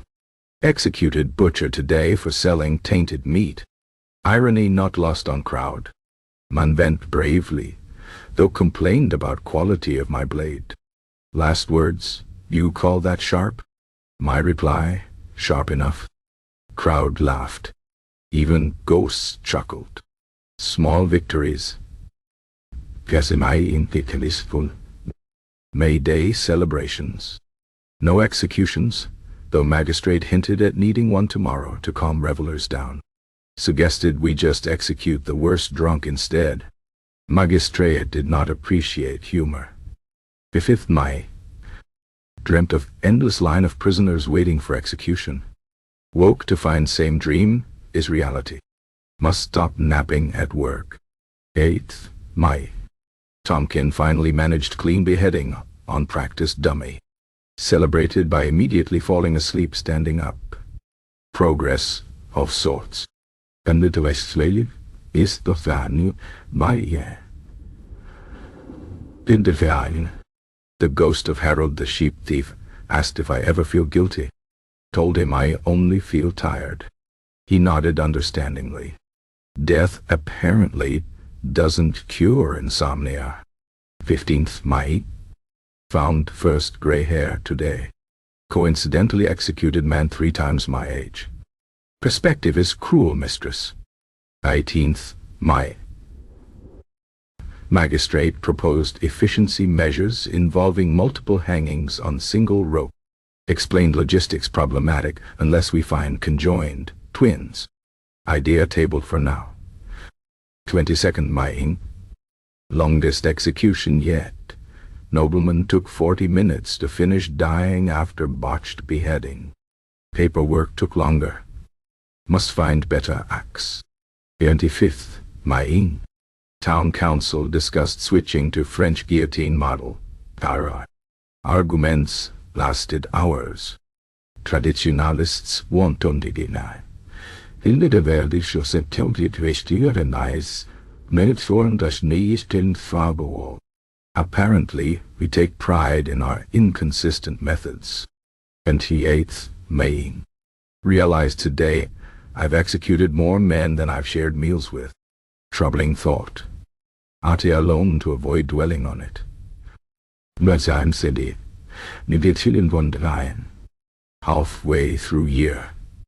Ghosts through spectral celebration.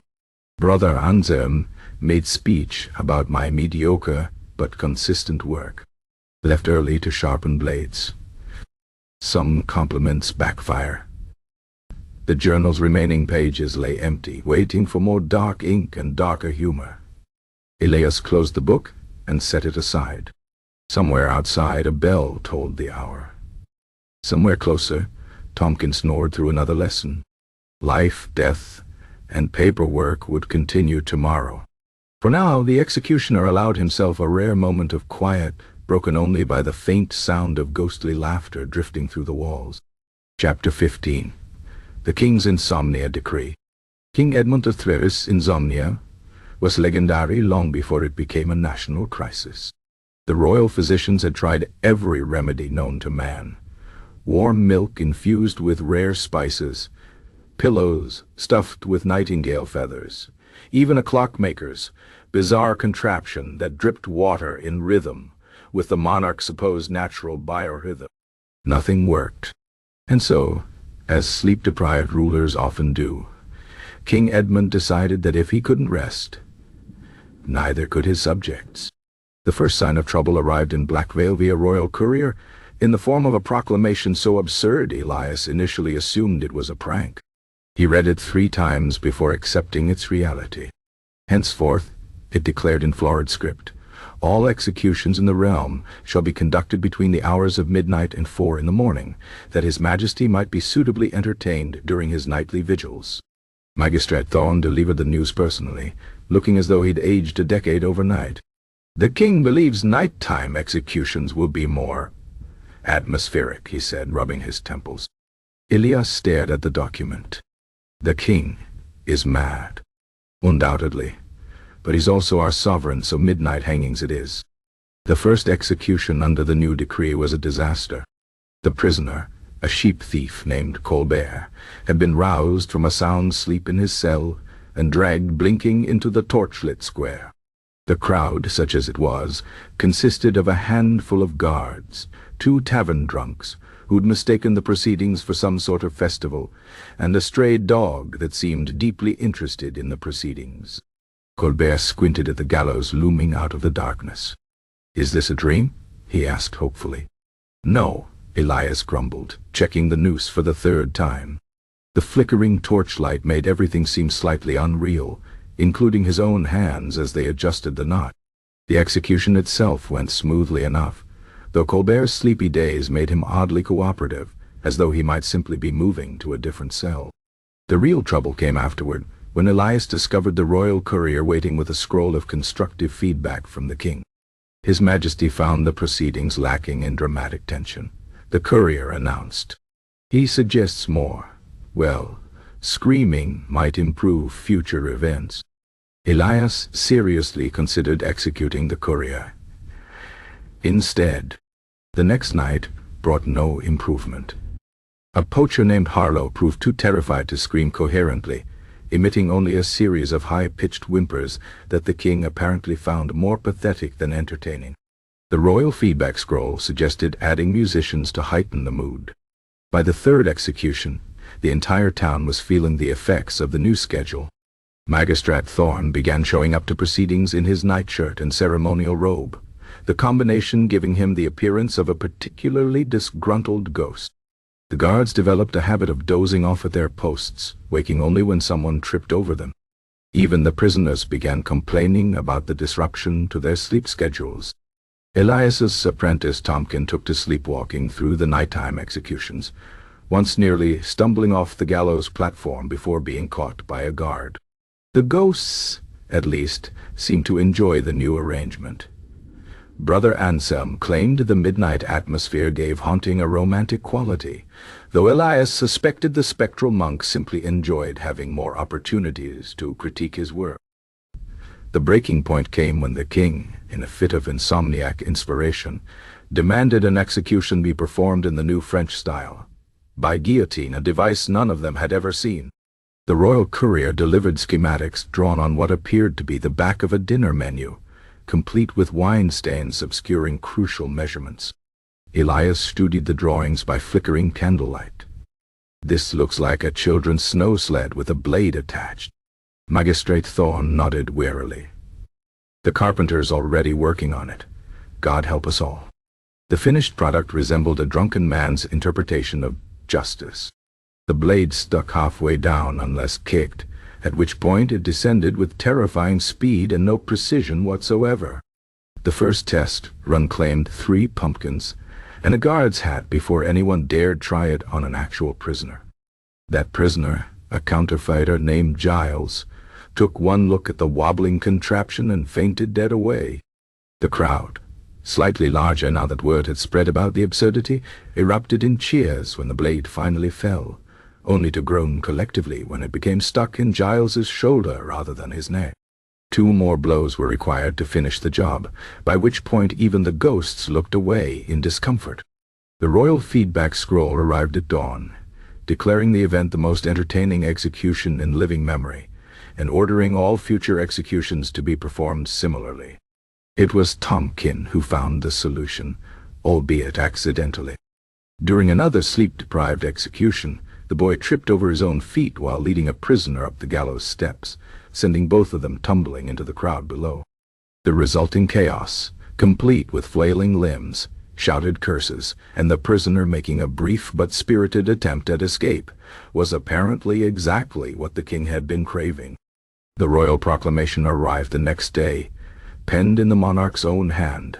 More of that, it commanded. Henceforth, all executions must include at least one pratfall or similar mishap. Magistrate Thorn looked ready to volunteer for the gallows himself. "This is a travesty of justice," he muttered.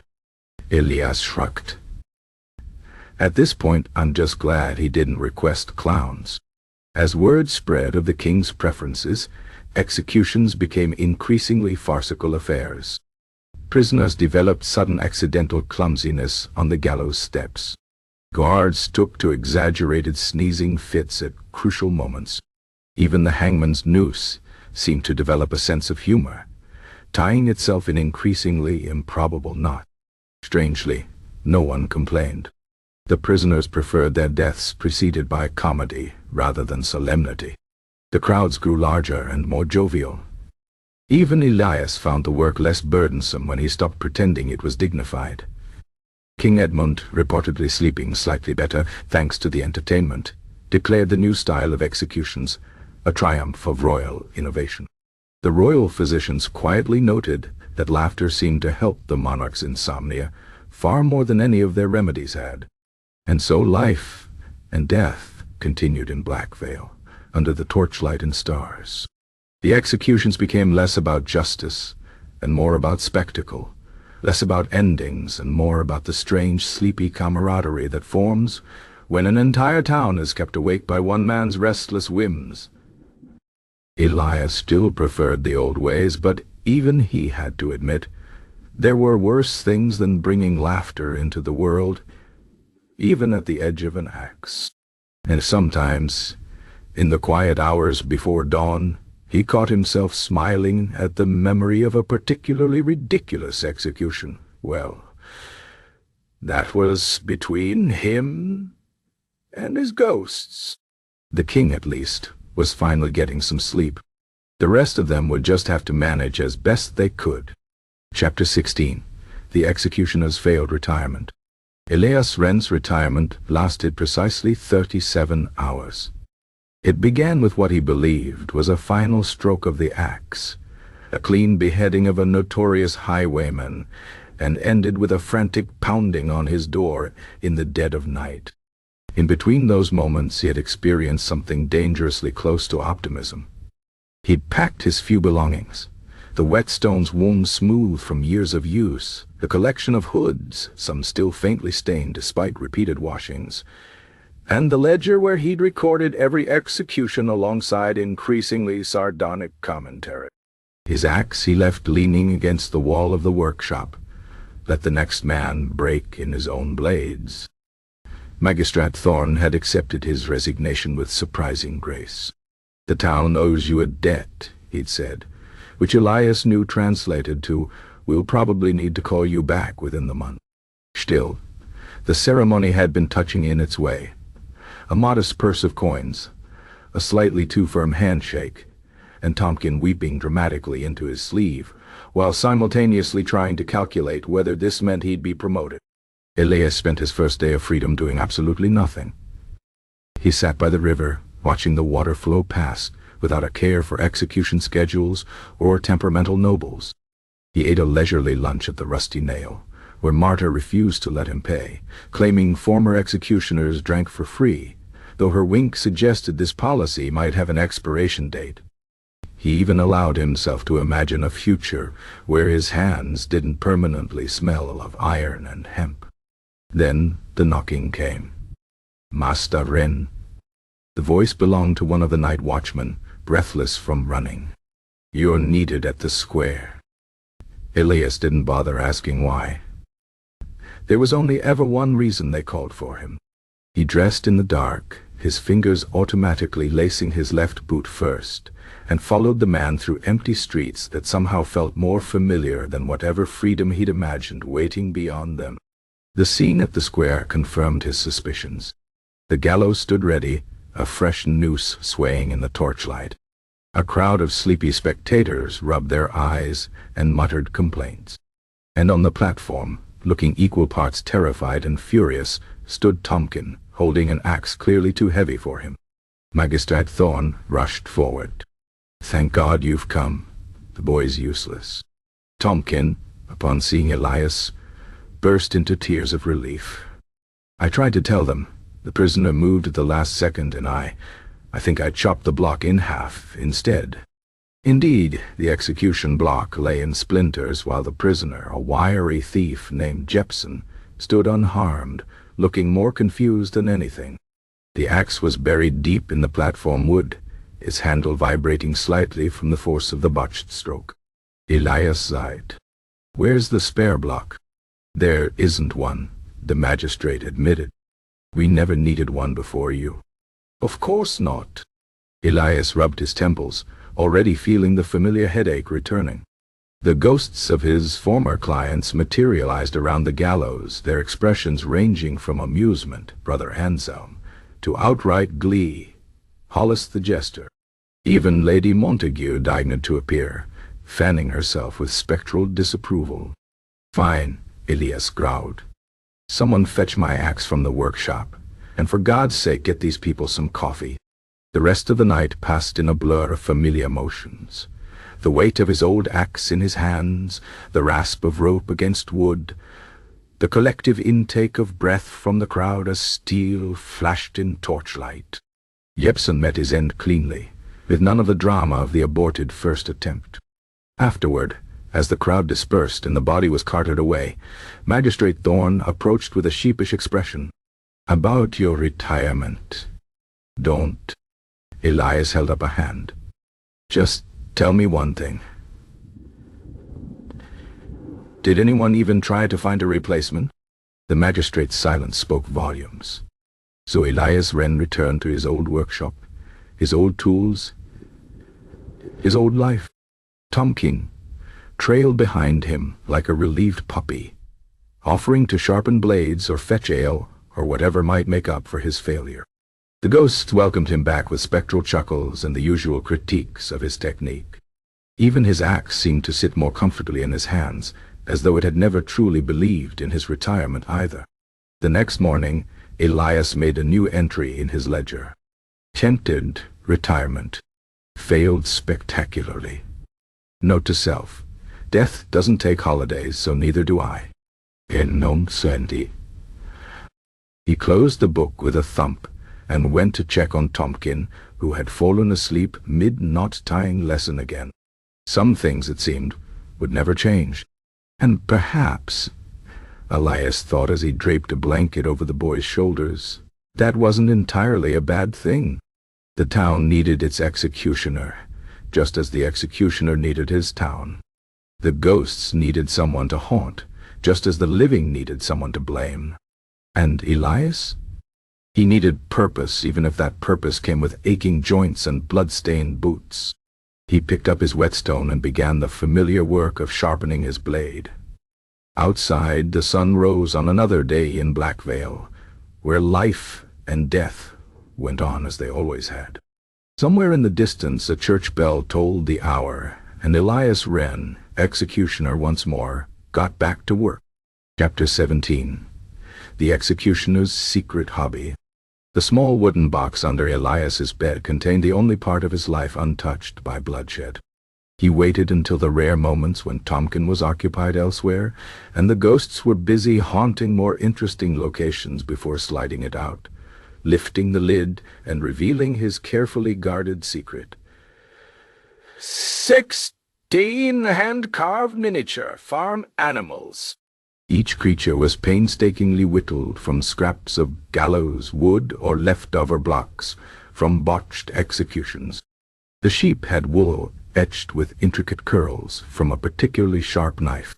The draft horse stood sturdy on legs that had taken 3 nights to perfect.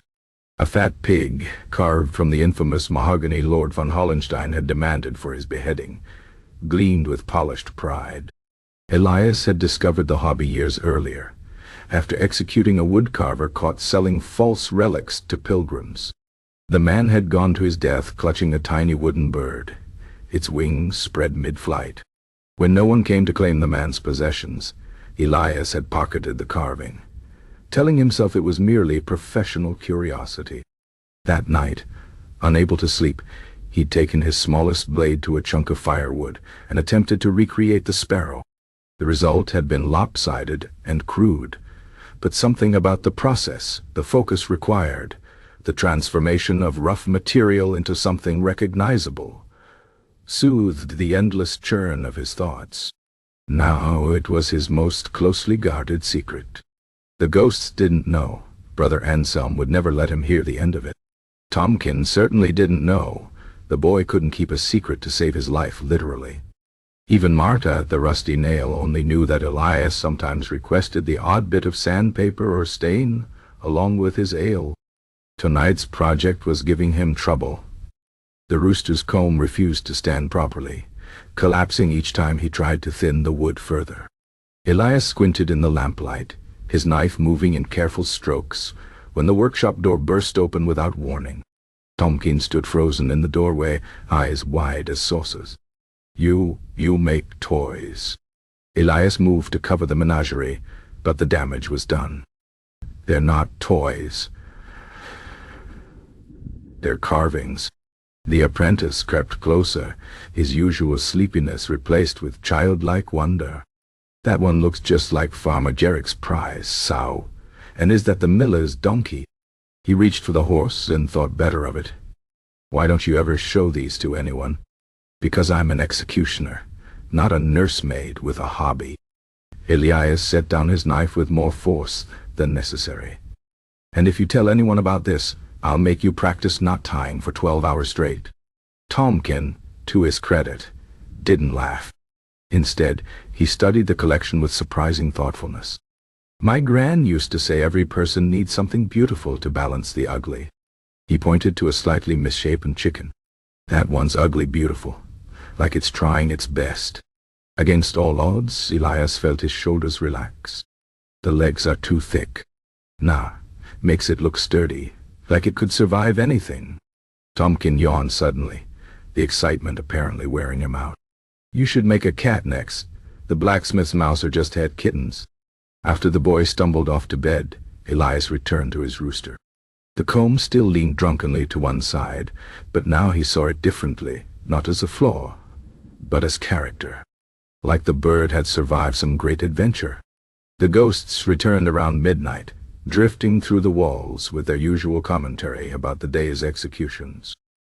Brother Anselm paused near the workbench. "What's that wood shaving doing there?" "None of your business," Elias grumbled, but he didn't put the rooster away. As weeks passed, Tomkin became an unlikely accomplice. He smuggled choice bits of wood from the carpenter's scrap pile, once even distracting Magistrate Thorne with a dramatic fake fainting spell, so Elias could pocket a particularly nice piece of oak from the courthouse renovations. In return, Elias let him keep the occasional failed attempt. A sheep with 3 legs, a cow that looked vaguely like the magistrate, though he drew the line at the boy's suggestion they sell carvings at the market. "It's bad enough, you know," Elias said as he worked on the blacksmith's cat. "Imagine if the whole town—" A crash from the gallows platform outside interrupted him.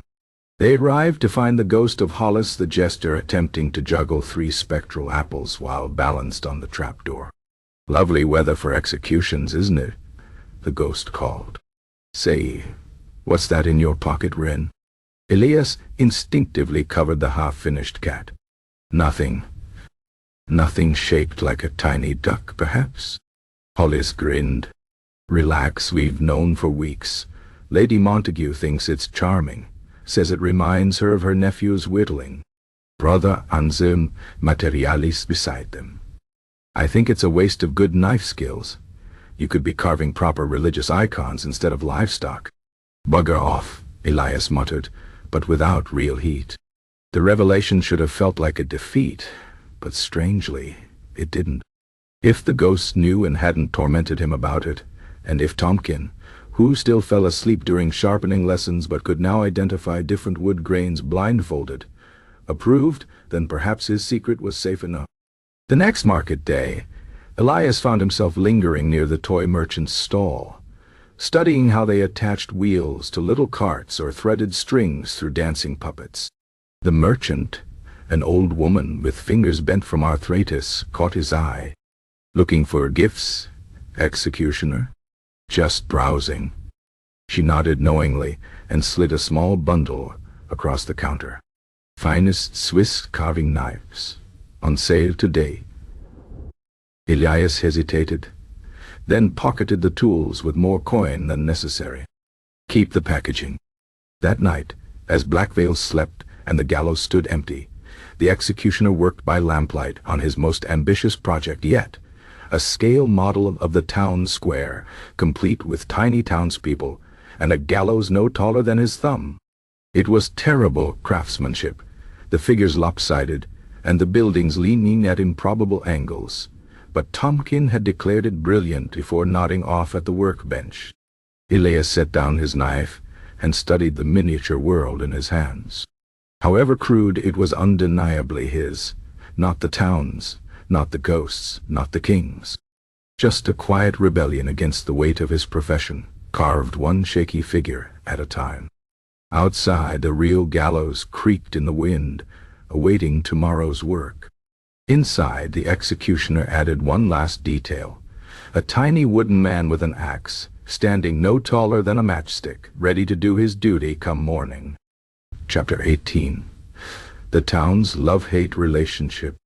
The people of Blackvale maintained a careful dance around their executioner, one perfected over years of mutual dependence and discomfort.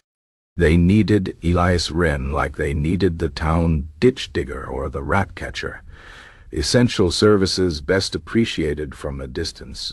This delicate balance manifested in 100 small ways, each a reminder that while death might be inevitable, social acceptance was not. Take the market square, for example.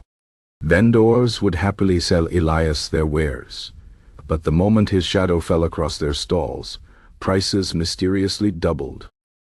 The butcher claimed it was the professional discount for a fellow tradesman in blood, but the way his wife made the sign behind her back whenever Elias approached told a different story. Children played a game called Executioner's Shadow, where the loser had to stand like a condemned prisoner, while others pretended to chop off his head. Parents pretended not to notice, though they always seemed to remember urgent chores when Elias walked by the schoolhouse.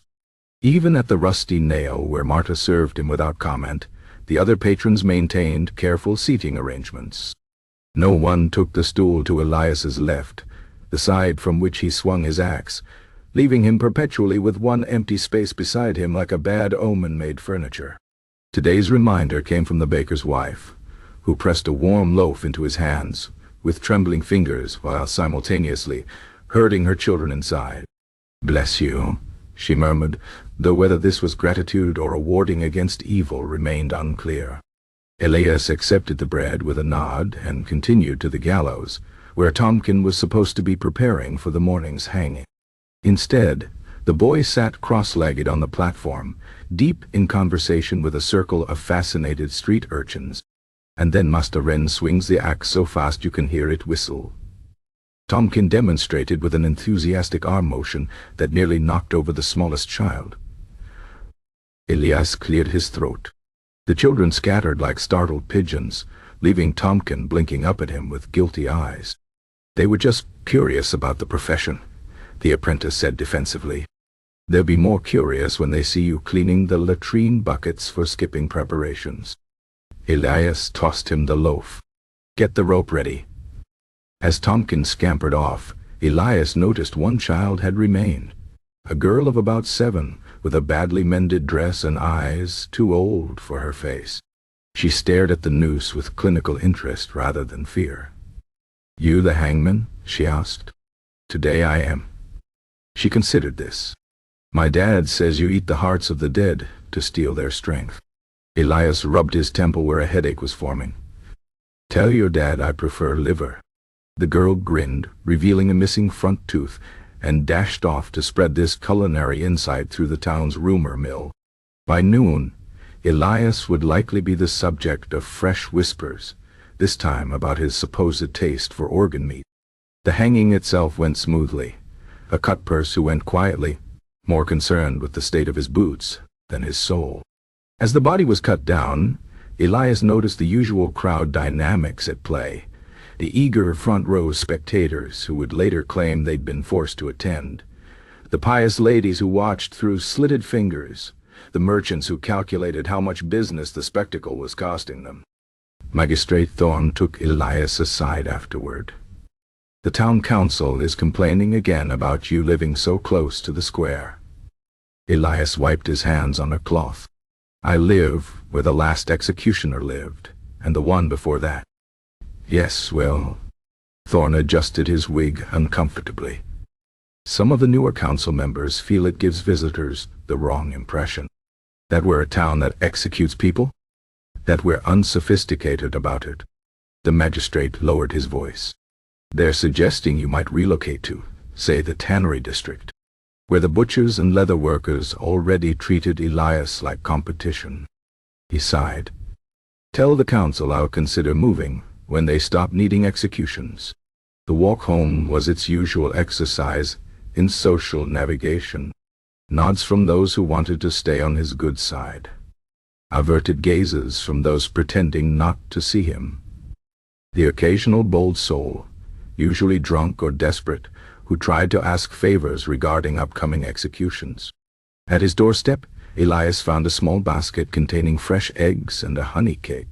No note, but the lace edging on the cloth covering suggested the widow Pellin, whose husband's swift, painless hanging Elias had arranged last winter.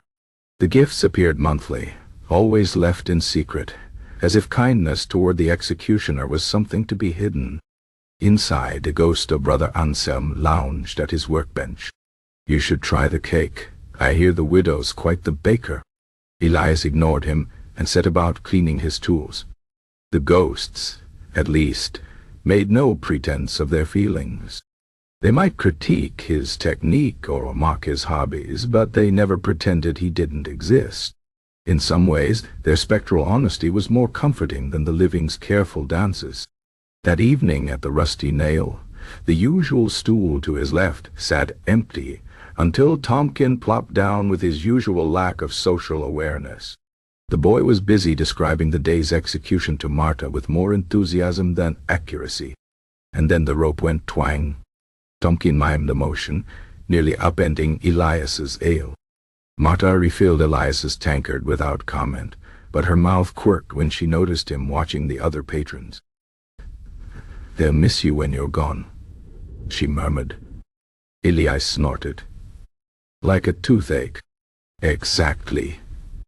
She wiped the counter with more force than necessary. "Notice how no one complains about the judge who passes sentence, or the guards who make the arrests. They need someone to play the monster, and you're convenient." The truth of it settled in Elias's bones, as familiar as the weight of his axe. He was the town's nightmare given form, the shadow they pretended not to see until they needed someone to do the dirty work. And when the work was done, they'd shoo their children inside and whisper about the dreadful hangman, as if their own attendance at every execution meant nothing. Outside, the church bell tolled curfew. The drinkers hurried to finish their ale, suddenly mindful of the hour. Tompkin dozed against the wall, oblivious as ever to social nuances. Elias took a long drink and contemplated the empty stool to his left. Perhaps loneliness was part of the job as much as the axe or the hoods. Or perhaps the town's love-hate relationship suited him just fine, better to be needed and feared than pitied and forgotten. He nudged Tompkin, awake. "Come on, boy. Dawn comes early." As they stepped into the night, Elias could feel eyes watching from curtained windows. Let them look. Tomorrow would bring another execution, another performance of the dance they all pretended not to know. And Elias Wren would play his part, as he always had, as he always would. The monster in their midst, the nightmare they relied on, the man who did what they couldn't while they slept soundly in their beds. Chapter 19. The executioner's final job. The cough started small, an irritation at the back of Elias's throat more annoying than concerning. By midwinter, It had settled deep in his chest, rattling like dice in a cup with every breath. The town physician listened to his lungs through a wooden tube, frowned, and prescribed a tincture that tasted of rotten flowers and did nothing. "You should rest," the physician said, wiping his hands on his coat. Elias nearly laughed. Rest was for men with time to spare, not for executioners in a town where crime and punishment flowed as steadily as the river. He took the medicine, ignored the advice, and went back to work. But the cough worsened. Some mornings, Elias woke with his ribs aching from the violence of it, his mouth tasting of iron and salt. Tompkin began watching him with wide, worried eyes, hovering like an anxious specter. Even the ghost took notice. Brother Anselm stopped critiquing his axe technique, and Lady Montague stopped complaining about the hoods. Their silence was more unsettling than their usual commentary. The morning of his final execution dawned gray and damp, the sort of weather that seeped into bones and refused to leave. Elias dressed slowly, his fingers fumbling with the laces of his left boot. The right took even longer. His axe, usually light as a feather in his hands, now felt impossibly heavy. Tompkin was already at the gallows when arrived, having prepared everything with unusual competence. The rope was properly oiled, the trapdoor tested. The prisoner, a sheep thief no older than Tompkin himself, stood ready with a resignation that bordered on relief.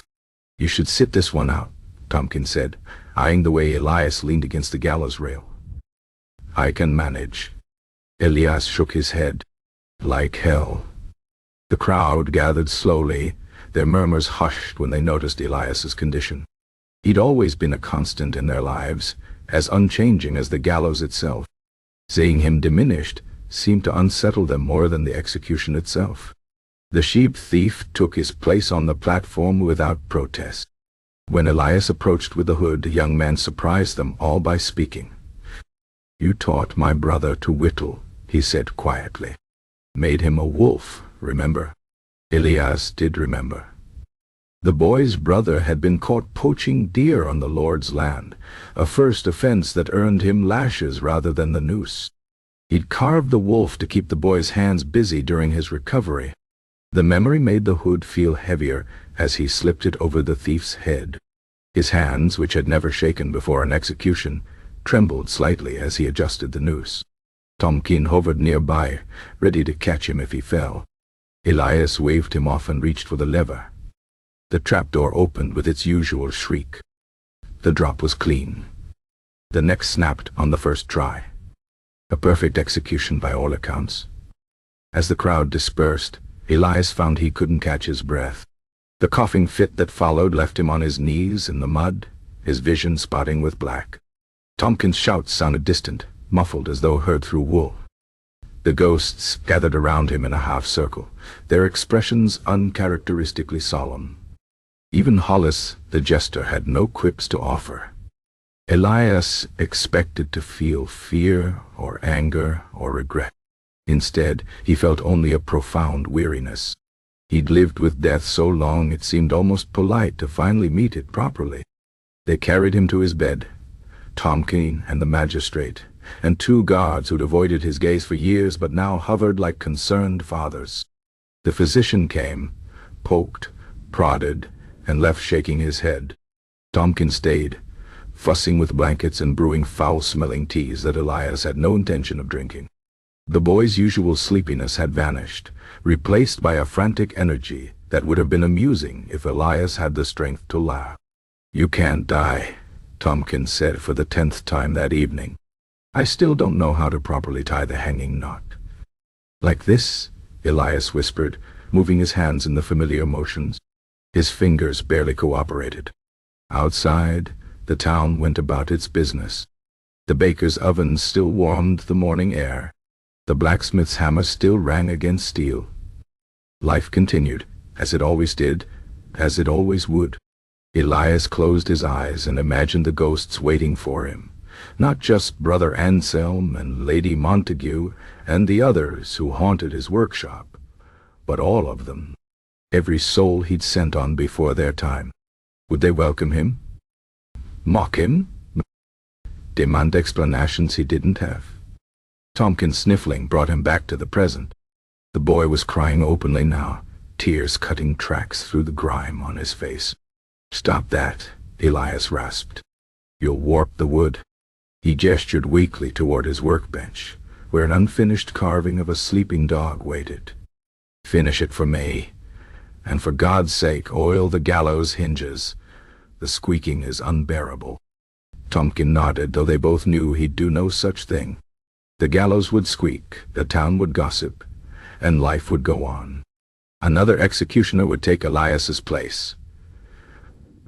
Perhaps Tompkin, if he ever stayed awake long enough to learn the job properly. The candle by the bedside guttered, sending shadows dancing across the walls. Elias's breath came slower now, the pauses between each one stretching longer. He thought of all the dawns he'd greeted, all the executions he'd performed, all the small rebellions he'd carved into bits of scrap wood. It had been, he decided, enough. As the light faded, he imagined he heard the ghosts finally wishing him well, their voices blending into a single sleepy sigh. And Elias Wren, executioner of Blackvale, closed his eyes one last time, too tired at the end to even dream. Chapter 20. The Legacy of the Sleep-Deprived. Years passed like grains of sand through an hourglass, slowly at first, then all at once.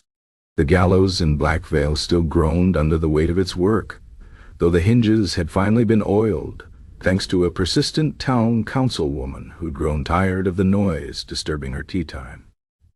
The workshop where Elias Wren had spent his weary days became, of all things, a toy shop. A young couple from the next town over purchased it, unaware of its history, and filled the space with wooden animals, spinning tops and tiny carts with wheels that actually turned. Children laughed where condemned men had once wept. Parents browsed shelves where axes had once been sharpened. No one noticed the small crude carvings tucked away on a back shelf.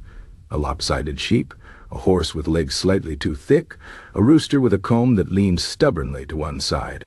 The new owners assumed they were the work of an unskilled apprentice, though there was something oddly charming about them. Occasionally, a particularly perceptive child would pick one up, feeling the weight of it in their small hands, and declare it their favorite before being steered toward something more polished. Tompkin, against all odds, became the new executioner. He never quite mastered the art of staying awake during the day, but developed a peculiar talent for performing hangings in his sleep. The ghosts, initially disappointed by the change, found him entertaining in his own way, particularly when he sleepwalked straight through walls, much to the confusion of the living. Brother Anselm took to following Tompkin around, offering unsolicited advice that the new executioner never heard. Lady Montague eventually grew bored and took to haunting the mayor's house instead, where she made a game of rearranging his wigs in increasingly absurd configurations. Hollis the jester remained, if only because Tompkin's nightly somnambulant mutterings provided excellent material for ghostly comedy routines. Elias' axe found its way above the mantel in the rusty nail, where Marta would occasionally polish it while sharing exaggerated stories of the old executioner's exploits. The regulars would nod along, their memories growing fonder with each passing year and every tankard of ale. "He once executed 3 men before breakfast," Marta would say. "He carved a perfect replica of the town square from memory," another would add. "Terrifying fellow," a third might contribute. "Eyes like steel, hands like stone." No one mentioned the cough that had racked his frame at the end, or the way he'd sometimes pause to watch children playing in the square, or the small wooden figures he'd left behind. Those details faded like ink in the rain, leaving only the broad strokes of legend. In the town records, Elias Wren merited exactly half a sentence: executioner for 17 years, competent. The space beside his name might have held notes of the lives he'd ended, the justice he'd served, the quiet weariness he'd carried. But history had never been one for filling in blanks. When the old gallows was finally replaced, the new model featured a more modern design that pinched fingers and was universally hated. Workers found strange carvings on the underside of the platform. Tiny stick figures with axes. A remarkably accurate sleeping dog, and what might have been a very small portrait of a frowning man. They were sanded away without comment, the sawdust mixing with the earth below. And yet, on quiet nights when the wind blew just right through the square, some claimed they could hear the faint squeak of a whetstone, the whisper of steel being honed to a razor's edge. Parents told their children it was just the new gallows settling. The children, being wiser, knew better. The ghosts, for their part, said nothing at all. High above the town, the stars turned in their endless circles. The moon waxed and waned. Somewhere, an executioner sharpened his blade. A prisoner waited for dawn, and a small wooden rooster kept watch on a forgotten shelf. And so it went,